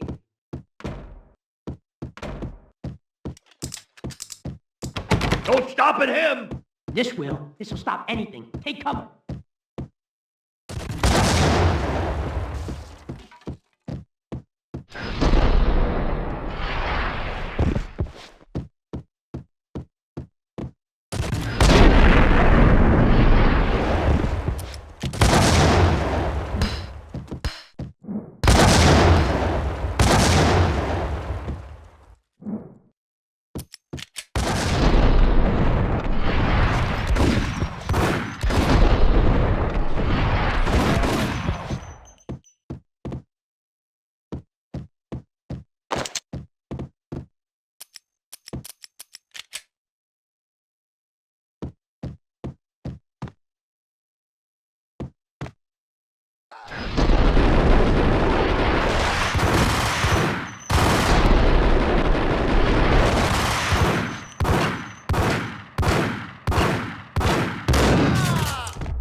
Max Payne. Talk to me. Alfred Woden. You've got company. An armed helicopter just landed on the manor grounds. You must hurry. The more the merrier. Into the road, Payne. Vince Mugnano.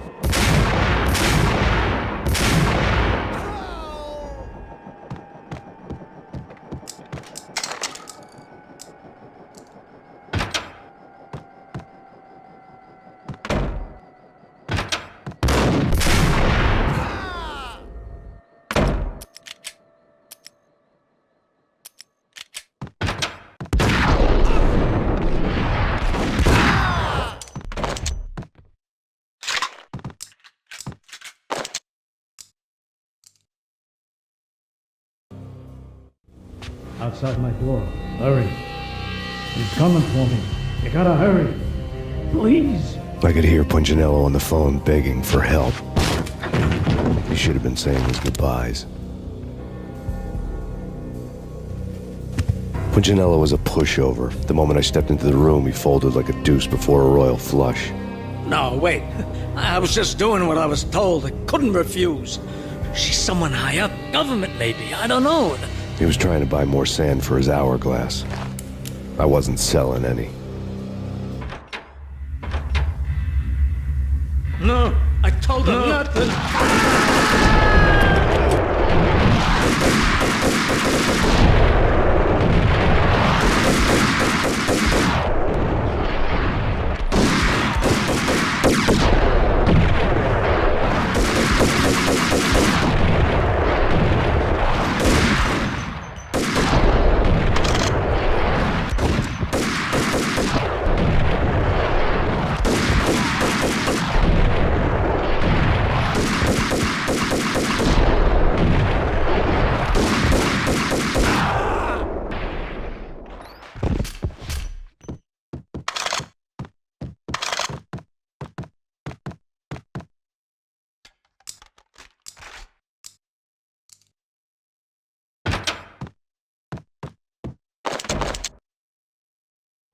Drop it. Don't move. Game over, Max Payne.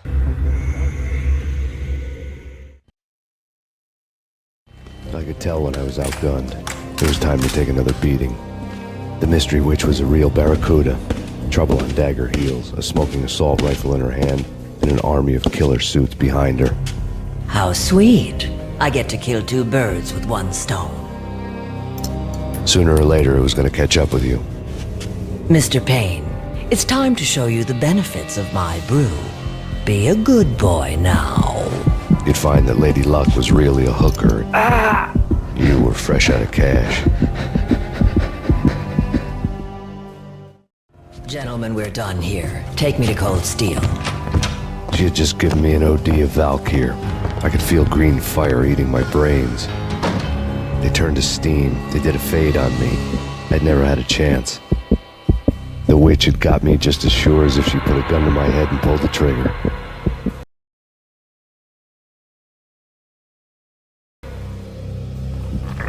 The shadows rushed me, bruised mugshot faces hungry for revenge. They knew my weak spots and closed in for the kill. The floor turned into a vortex of green blood.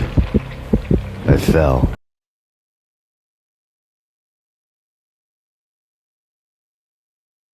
Who's there?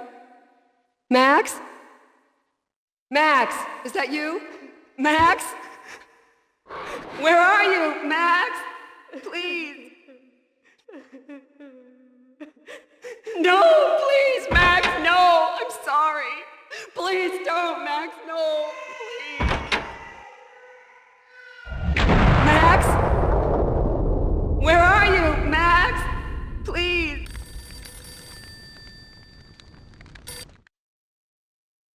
Dreams are made of stooped necromancers. He sings like a banana wrist, having strayed too close to the constellations on their shaved skulls. There was a bad line in the prank call. Someone spouting insane babble. I couldn't make sense of it. But I had an overwhelming sense of deja vu, and the caller's voice sounded oddly familiar.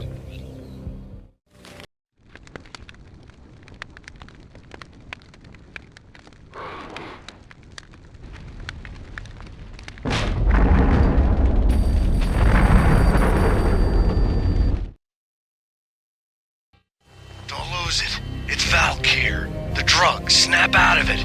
Try to remember. It was a bad line in a prank call. Someone spouting insane babble. I couldn't make sense of it. But I had an overwhelming sense of deja vu, and the caller's voice sounded oddly familiar.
Murderer! You killed her!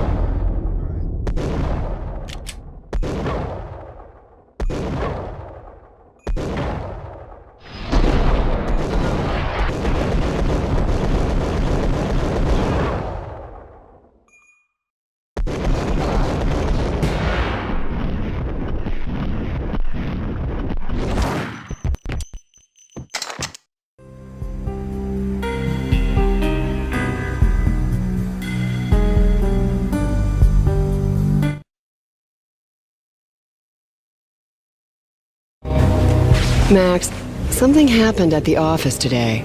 A strange memo. Something about Vikings. Honey, I gotta run. You can tell me all about it this evening. Have a nice day, darling. The bullet holes were rubies on her chest, blood glowing on her ivory skin. She was so beautiful. The killer was smiling. The flesh of fallen angels. Slowly, the green nightmare faded, leaving dark stains on my soul that would never come off. I felt like flatlining. I was all shook up. I woke up in a cold sweat, sick and tired to the bone, lying in a puddle of my own puke. The hag had said take me to Cold Steel before it had all gone crazy. It was a clue, the only one I had. It took me forever to crawl back to my feet and hit the road, but when I did, I drove straight to Cold Steel Foundry outside the city. There was a whole lot of action around the place for a freezing winter night. Trucks coming and going, men running. I had the drop on the mystery witch. She thought I was dead. I was on her blind side. I was going in. The bad trip had put me in a crazy mood, adrenaline pumping through my aching veins. Staggering on the mill roof in ice and snow and wild wind, I was a ninja. My kung fu was strong. I wasn't kidding anybody. At best, I was Superman on kryptonite about to fall through a skylight, down to where it was all going down. A half-abandoned industrial area in the middle of nowhere. The factory was a perfect front for any number of illegal activities.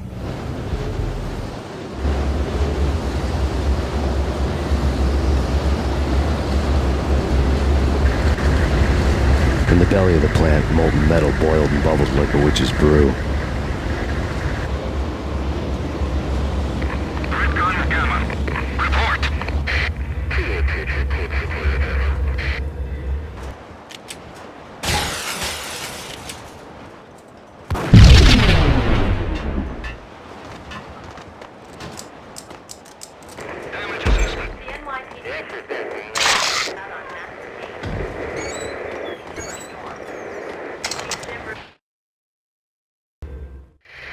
Life-threatening weather conditions.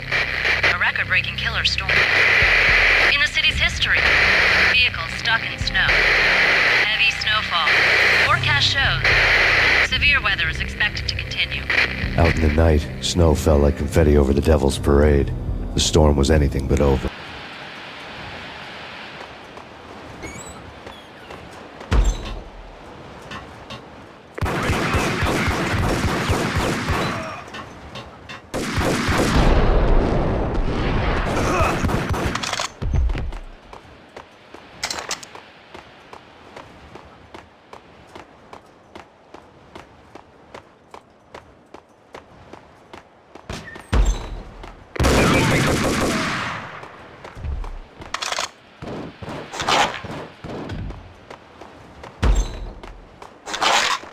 Moving to the danger area.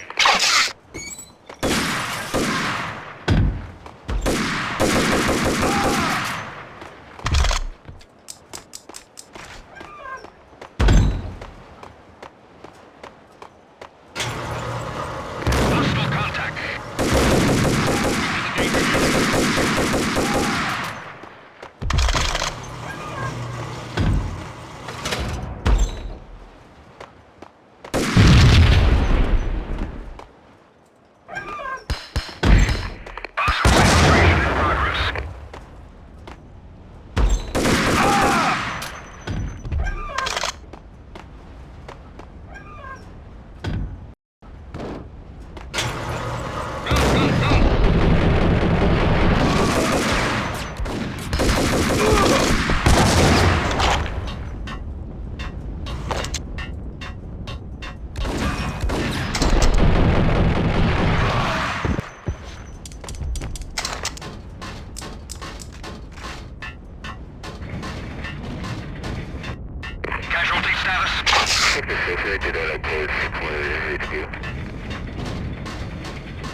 Can you believe it?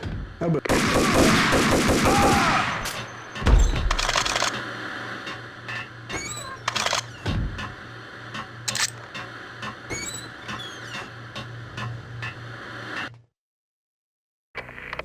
breached. The facility has been compromised. Repeat, the Deep Six has been compromised.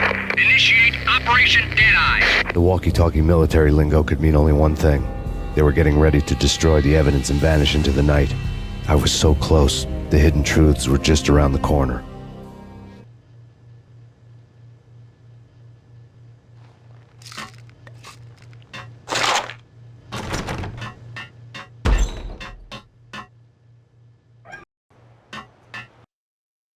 Damage assessment.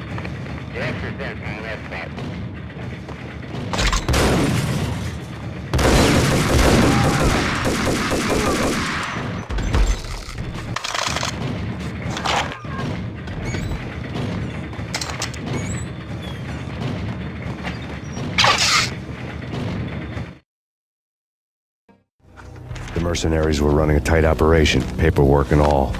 Merchandise missing again. A chemist had tried to smuggle it out for his own private party.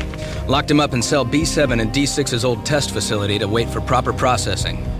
I was close enough to hear the secrets, just beyond the next doorway.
fill the control room screens, all but one. An elevator titled D6 on one of the screens, somewhere onwards, past rows of ovens, in the core of the plant.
Controls destroyed. Repeat, other controls have been destroyed.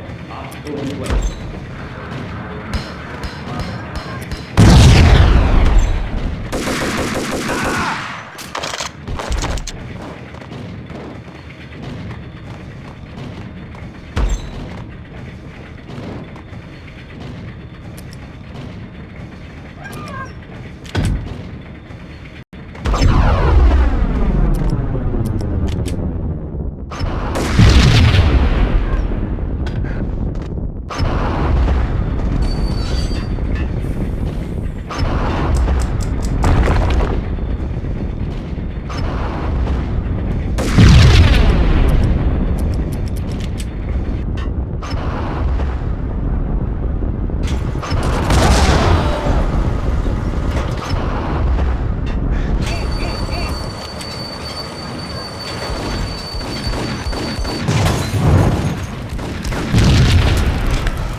I had taken on the role of the mythic detective, Bogart as Marlowe or as Sam Spade going after the Maltese Falcon to unravel all the mysteries.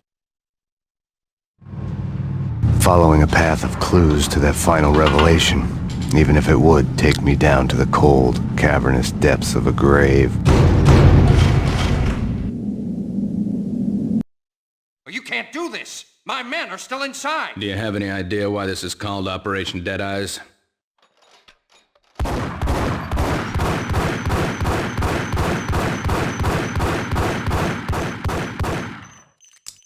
I think he's dead already.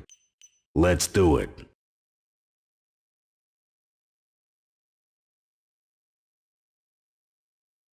Attention all personnel.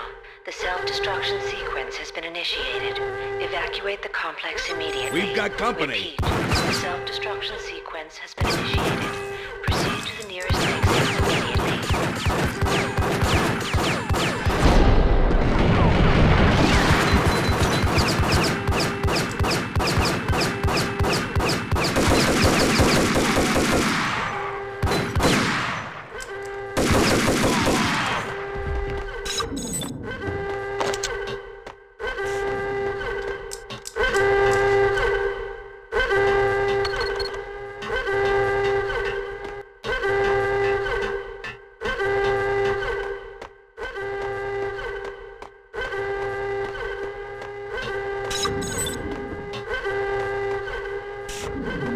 Abort! The self-destruction sequence has been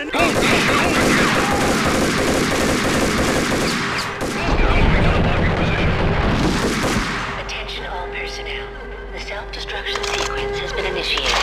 Proceed to the nearest exit immediately.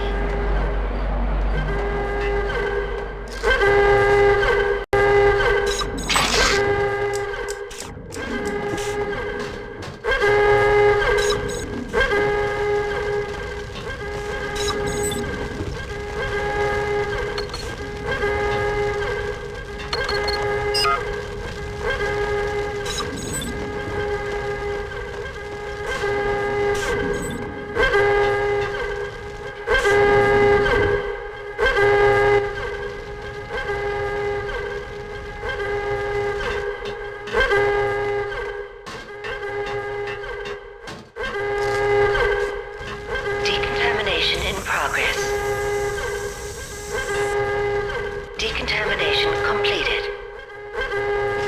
Attention all personnel. The self-destruction sequence has been initiated. Proceed to the nearest exit immediately. Decontamination completed.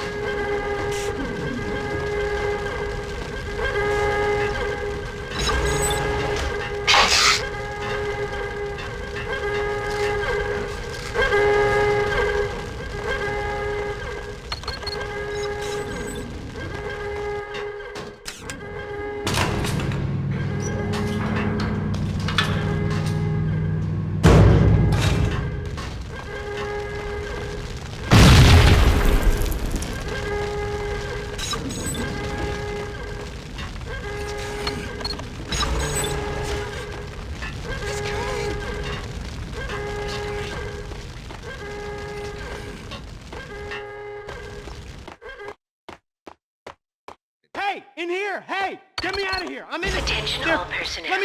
The self-destruction sequence has been initiated. Proceed to the nearest exit I thought I was gonna immediately. die in there for sure. I need you to get me through the decontamination chamber airlock. You're crazy! No way! The place is blowing up, for Christ's sakes! Either that or back to the cell. Your choice. Okay, I'll do it!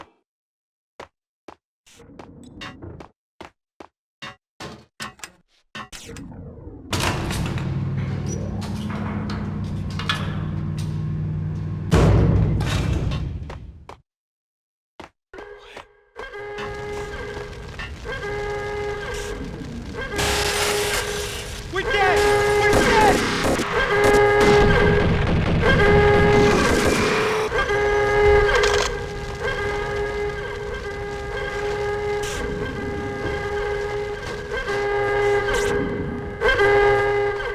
Get in! I'll punch you! In progress. Decontamination code.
Top secret. Project Valhalla. U.S. Army. Yggdrasil Network. Valhalla, the otherworldly place in Norse mythology where the bravest heroes spent their afterlife feasting and fighting forever, their wounds miraculously healed night after night. Valkyr, the maidens who chose the most courageous Viking warriors and carried them to Valhalla. 1991. The research objective is to create a chemical substance to enhance the stamina and morale of infantry troops. 1995. Results unsatisfactory. Project canceled. Someone had decided to continue the sick experiment unauthorized. Project compromised. Data leak. Fix the damage by any means necessary. Security clearance red. Authorized by the project lead. Field test. Double the dosage for all the remaining test subjects. Observe and record the subject's behavior in an urban setting. The drop-off point was my old address in New Jersey. The file dated 3 years ago. Just when you thought you had reached the deepest depths of horror, it suddenly got worse. How to turn off that small voice inside your head that started to whisper that you should be glad that now, if not before, your revenge was justifiable on any conceivable moral scale. That small voice proved, beyond any doubt, that I was damned.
Piece together a jigsaw, and the final picture is you finishing that same puzzle.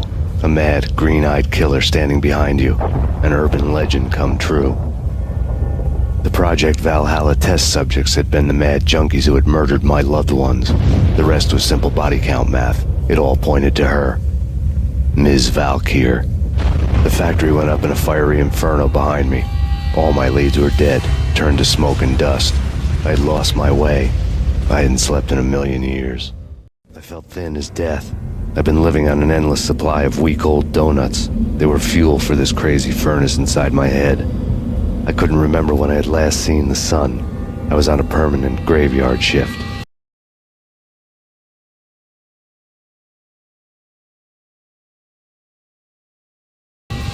When the darkness fell, New York City became something else, any old Sinatra song notwithstanding. Bad things happened in the night, on the streets of that other city, Noir York City. I was in an all-night diner, downing cup after cup of coffee that tasted like engine oil, when a new message from BB got me back on the killer track. What the hell happened at Roscoe Street? Maxie, I'm going out on a limb here. We need to talk this through, come up with a plan. 2:30 a.m., the Choir Communications Garage. The more I thought about Alex's murder and the frame-up, the more it felt like an inside job. I should have seen it coming. BB had sold me out, and now he wanted to finish what he'd started. The garage was dead. BB showed up in his tailor-made suit, gold watch, and cufflinks to match, all way beyond a cop's pay. Maxie. Oozing suave charm, he was guilty as hell. What the hell does BB stand for anyway? Backstabbing bastard? Come on, don't be like that. Have a cigar. I don't smoke. Maxie, you have no idea how big this is. It's huge. You have no idea. I think I do. You're a bribe-taking bent cop who sold out his partner. Those mobsters in the subway were a dead giveaway. Hard to miss. Bet it was exactly like this with Alex. Up close and personal. You can't win this one, Max. No, but I can make damn sure none of you do either. BB turned out to be another cardboard cutout bad guy.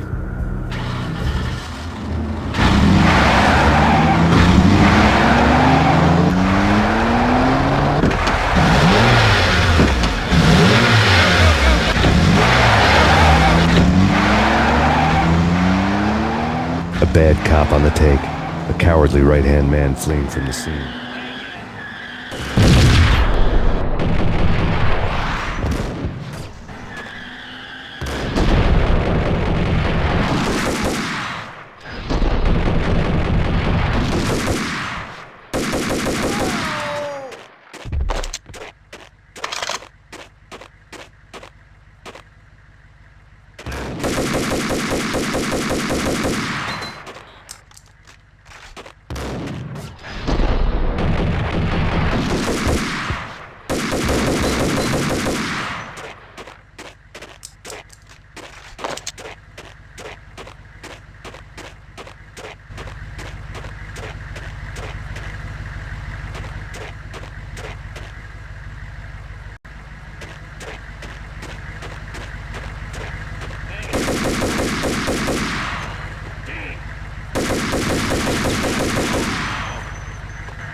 What the hell?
Reports of a fire at the Punchinello Manor in Westchester. The manor is the home of Angelo Punchinello, the alleged head of the Punchinello crime family. The police are now saying, contrary to their earlier statements, that Max Payne is still alive and at large. He continues his vendetta against the Mafia, of which this last act of arson is attributed to. I had no recollection of setting any fires, but I did remember the flames.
Maxie.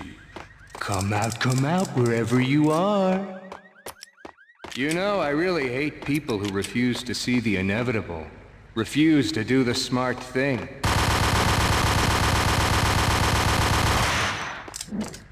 No, I must do the right thing.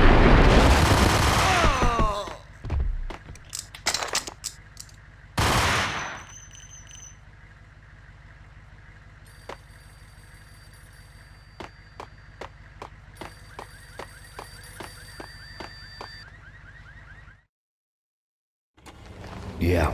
Max Payne, Whatever does it for you. this is Alfred Woden. I can give you the name of your enemy. Come to the Asgard building presently. We are expecting you. Woden was waiting for me on the steps of the old building. Mr. Payne, let's go inside. The others are anxious to begin. The others? Despite the general misconception, this building actually predates the City Hall by 2 years, thus being the oldest municipal building still in use here at the foot of the Brooklyn Bridge. No kidding. The old man played tour guide as he led me through a dark domed hall. The answers I was after loomed large ahead. Mr. Payne, I would like to introduce you to my colleagues in what we call the Inner Circle. You've been watching too much X-Files. You have seen the files on Project Valhalla. We can fill the gaps, provide you with the information missing from those files. We were all involved in the early stages of the project during the Gulf War. What's the catch? We would very much like to blow this thing wide open, but our hands are tied. Her name is Nicole Horn. She was the key figure in Project Valhalla. When the funding was discontinued, she simply refused to quit. She knew exactly what she had in her hands. Nicole Horn is the president of Acer Corporation. She has more than half the city in her pocket. This must be kept under wraps. If you try to go public with this, we will deny any knowledge. We need you to take her out. Afterwards, we can protect you. Make all the charges go away. That was the cue for the killer suits to kick in the doors and swarm inside.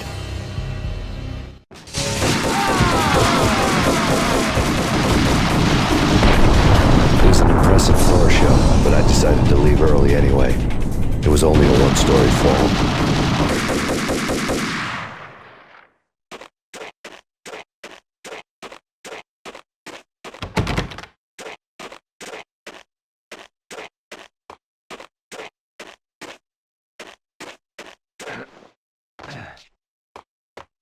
Acknowledged.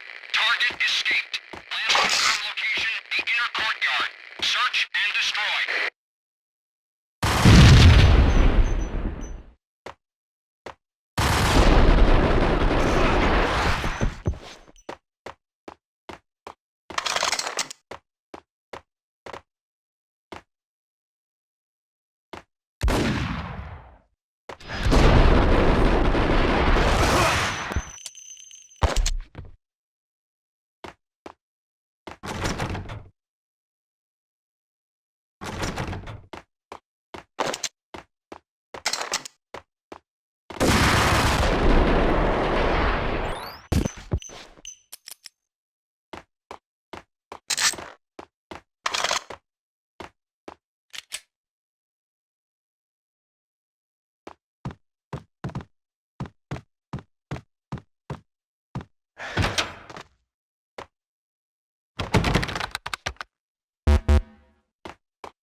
On screen, the so-called corpse of Alfred Woden stood up, miraculously waking from his dirt nap, looking smug among his dead pals. In the land of the blind, the one-eyed man is king. I didn't know how he'd pulled it off, but it was a pretty slick way to get out of all his promises. Most of what he had said fit too well to be a load of crap. Cover me. I'm going in.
What's your answer to those saying that he's actually providing a service long overdue to the city? This crusade nonsense has gone too far. He's out of control. It must stop. He will be stopped.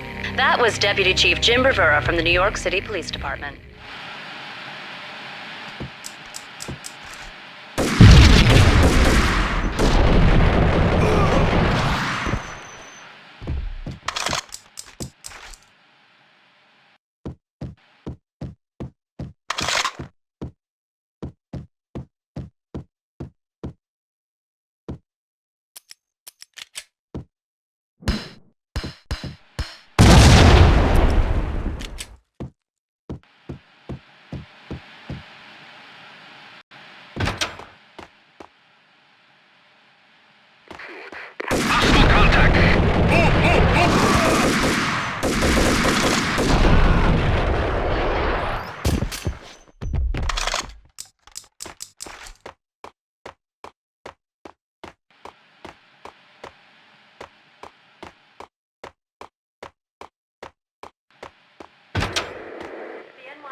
Nicole Horn had blackmailed the inner circle into silence. The tape came with a curt extortion note on a piece of expensive paper. I remembered Candy Dawn taping her clients in action on the side, selling the tapes to the highest bidder. I was sure that kinky sex was nowhere near Alfred Woden's worst sin, but I had a feeling that when this was over, any collateral would come in handy.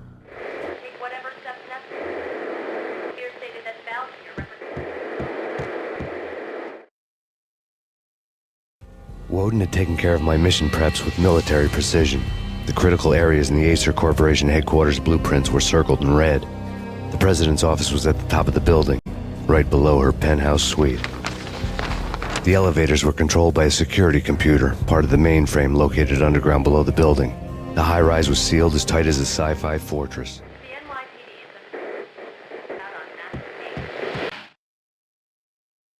Nothing seems to stop Acer Corporation's phenomenal victory march. Incredibly, the stocks are still rocketing. Worried experts already see a danger in the company's success.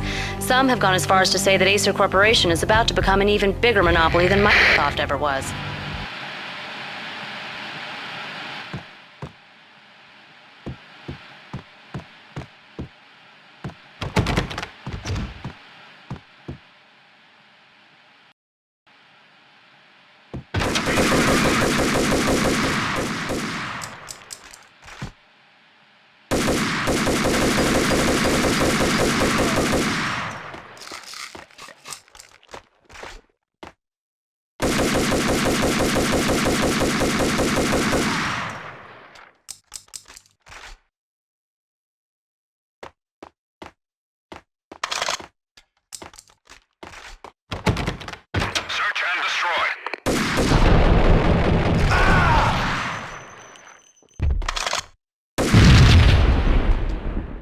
Go, go, go!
The best movie ending ever? Gotta be Butch Cassidy and the Sundance Kid. A hero's end, going out with guns blazing. Never heard of it. No? Okay, newer stuff then. The Usual Suspects, where Spacey walks out of the police station and suddenly loses his limb. Or hey, Seven, where Brad Pitt gets to that head-sized blood-soaked cardboard box. Now I know. Freaking zombie demons from outer space. Drowning in blood was cool. Oh, why? Damn! What the hell?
Go, go, go!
CIA, FBI, you've seen one, you've seen them all. Sure, good for a practice run. But this, working for her, oh, this is the real thing. The money's astronomical. And best of all, you get to kill any scumbag who gets in your way. License to kill. Like James Bond.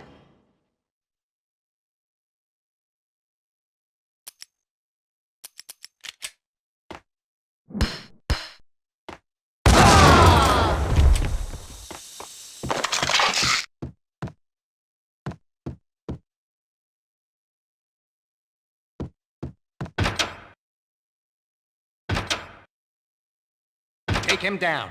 Shoot to kill. Let's finish this.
Mine wasn't the most original approach to the problem. It wasn't as if it hadn't all been done before. An eye for an eye, the first principle of revenge. Old as dirt, still going strong. The cardinal rule in going after someone with an intention to kill was not to make it personal, which it almost always ended up being anyway. It did with me. I took my time, cruising around the city in the snow. There was no hurry. I knew what I had to do now. I took my time, thinking about it, building up the rage. When I was ready, I parked the stolen wheels at the front entrance of the Acer Corporation headquarters. Got out, got in, got cracking.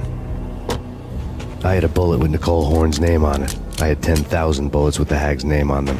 She had ultra-high-tech security systems, enough mercenaries and weaponry to start World War III. There was no fear. New York disappeared behind a veil of snow. I had crossed the threshold. This was her domain, sleek and sexy and soulless, all glass and steel. A place of color-coded security key cards, metal detectors, and surveillance systems.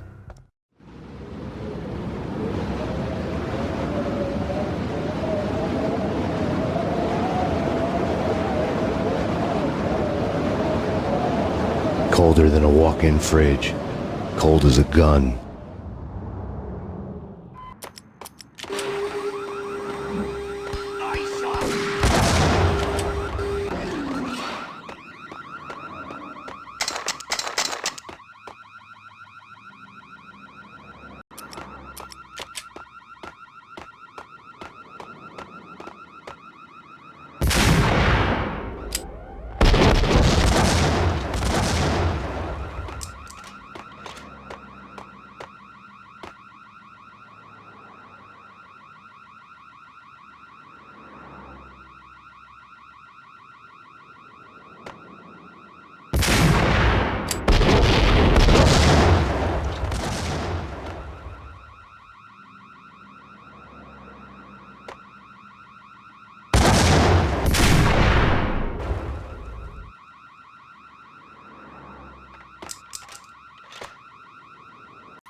Mona. Looking good. Max, we gotta stop meeting like this. It will be a cold day in hell before I let a narc cop stop me. Miss Sachs, do your job. Relax, Max. You're a nice guy. I don't kill nice guys. You're not bad yourself. It was different when Horn wanted Punchinello dead. To cut her ties to the Mafia. He deserved to die. The same goes with her. She's the bad guy here. Her sister was whispering to her in my favor. I knew the appetites of ghosts intimately. They hungered for revenge.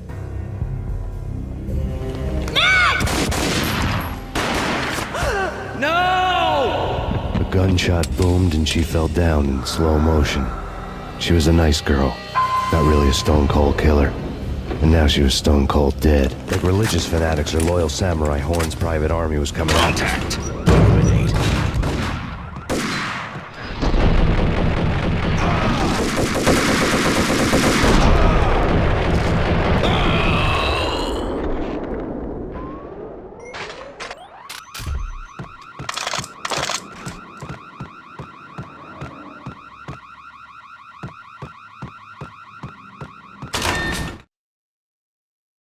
When the elevator came back down, Mona was gone. There was a lot of blood, but no body.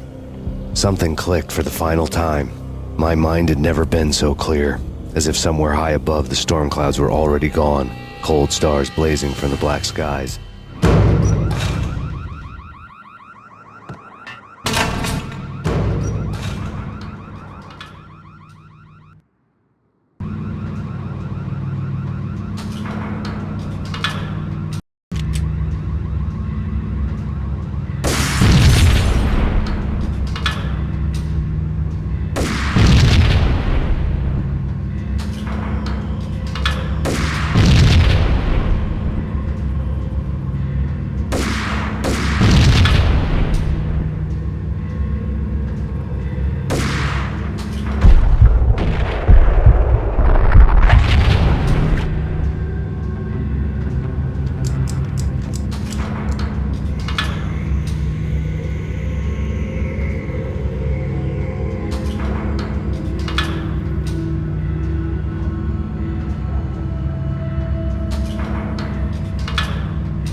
Action movies, and I'm talking about the cool...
to the printer was a neat stack of expensive paper.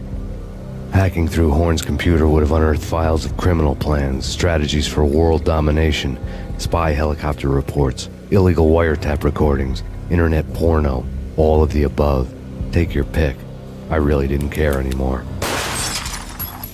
I had seen too much of it already.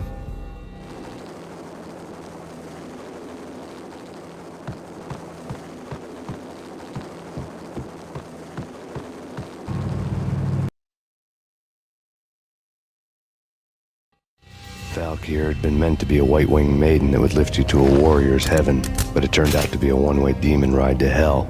The devil was in the drug. I knew. I had met him.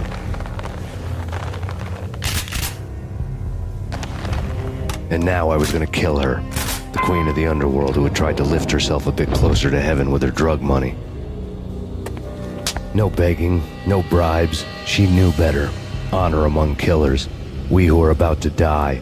Both of us knew how this would end, in pain and suffering. All this because your wife stuck her nose into things that were none of her business. The cops were coming to take me away. The sirens were like a bad conscience I couldn't shake. It's ridiculous you've made it this far. You won't be alive when they get here. Stop him! Stop him!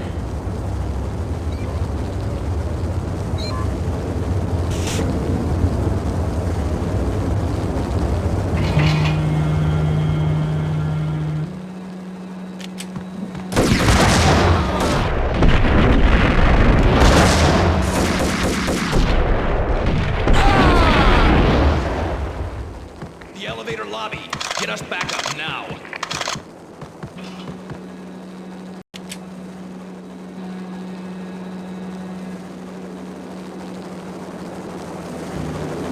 Deaths of your wife and daughter were necessary. Inevitable.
We have him in the North Lounge. Send us assistance.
dead.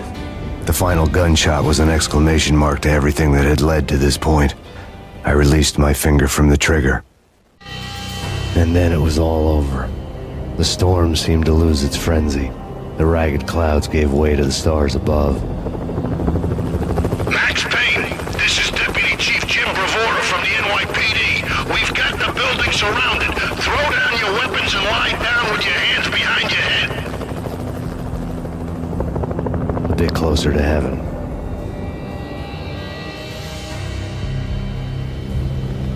The cops' voices were distant and muted. Freeze! NYPD! Hold it right there! My ghosts released me from their haunting. Down below, New York City glittered like diamonds on black velvet. You gave us one hell of a ride. Take him down to Central Booking. You heard the man. Woden was there in the crowd, standing by the sidelines. It wouldn't be over till the man with the patch would say so. He'd say the right words. I knew he would. He'd better. Woden grinned smugly. It was the grin of a winner. That made two of us.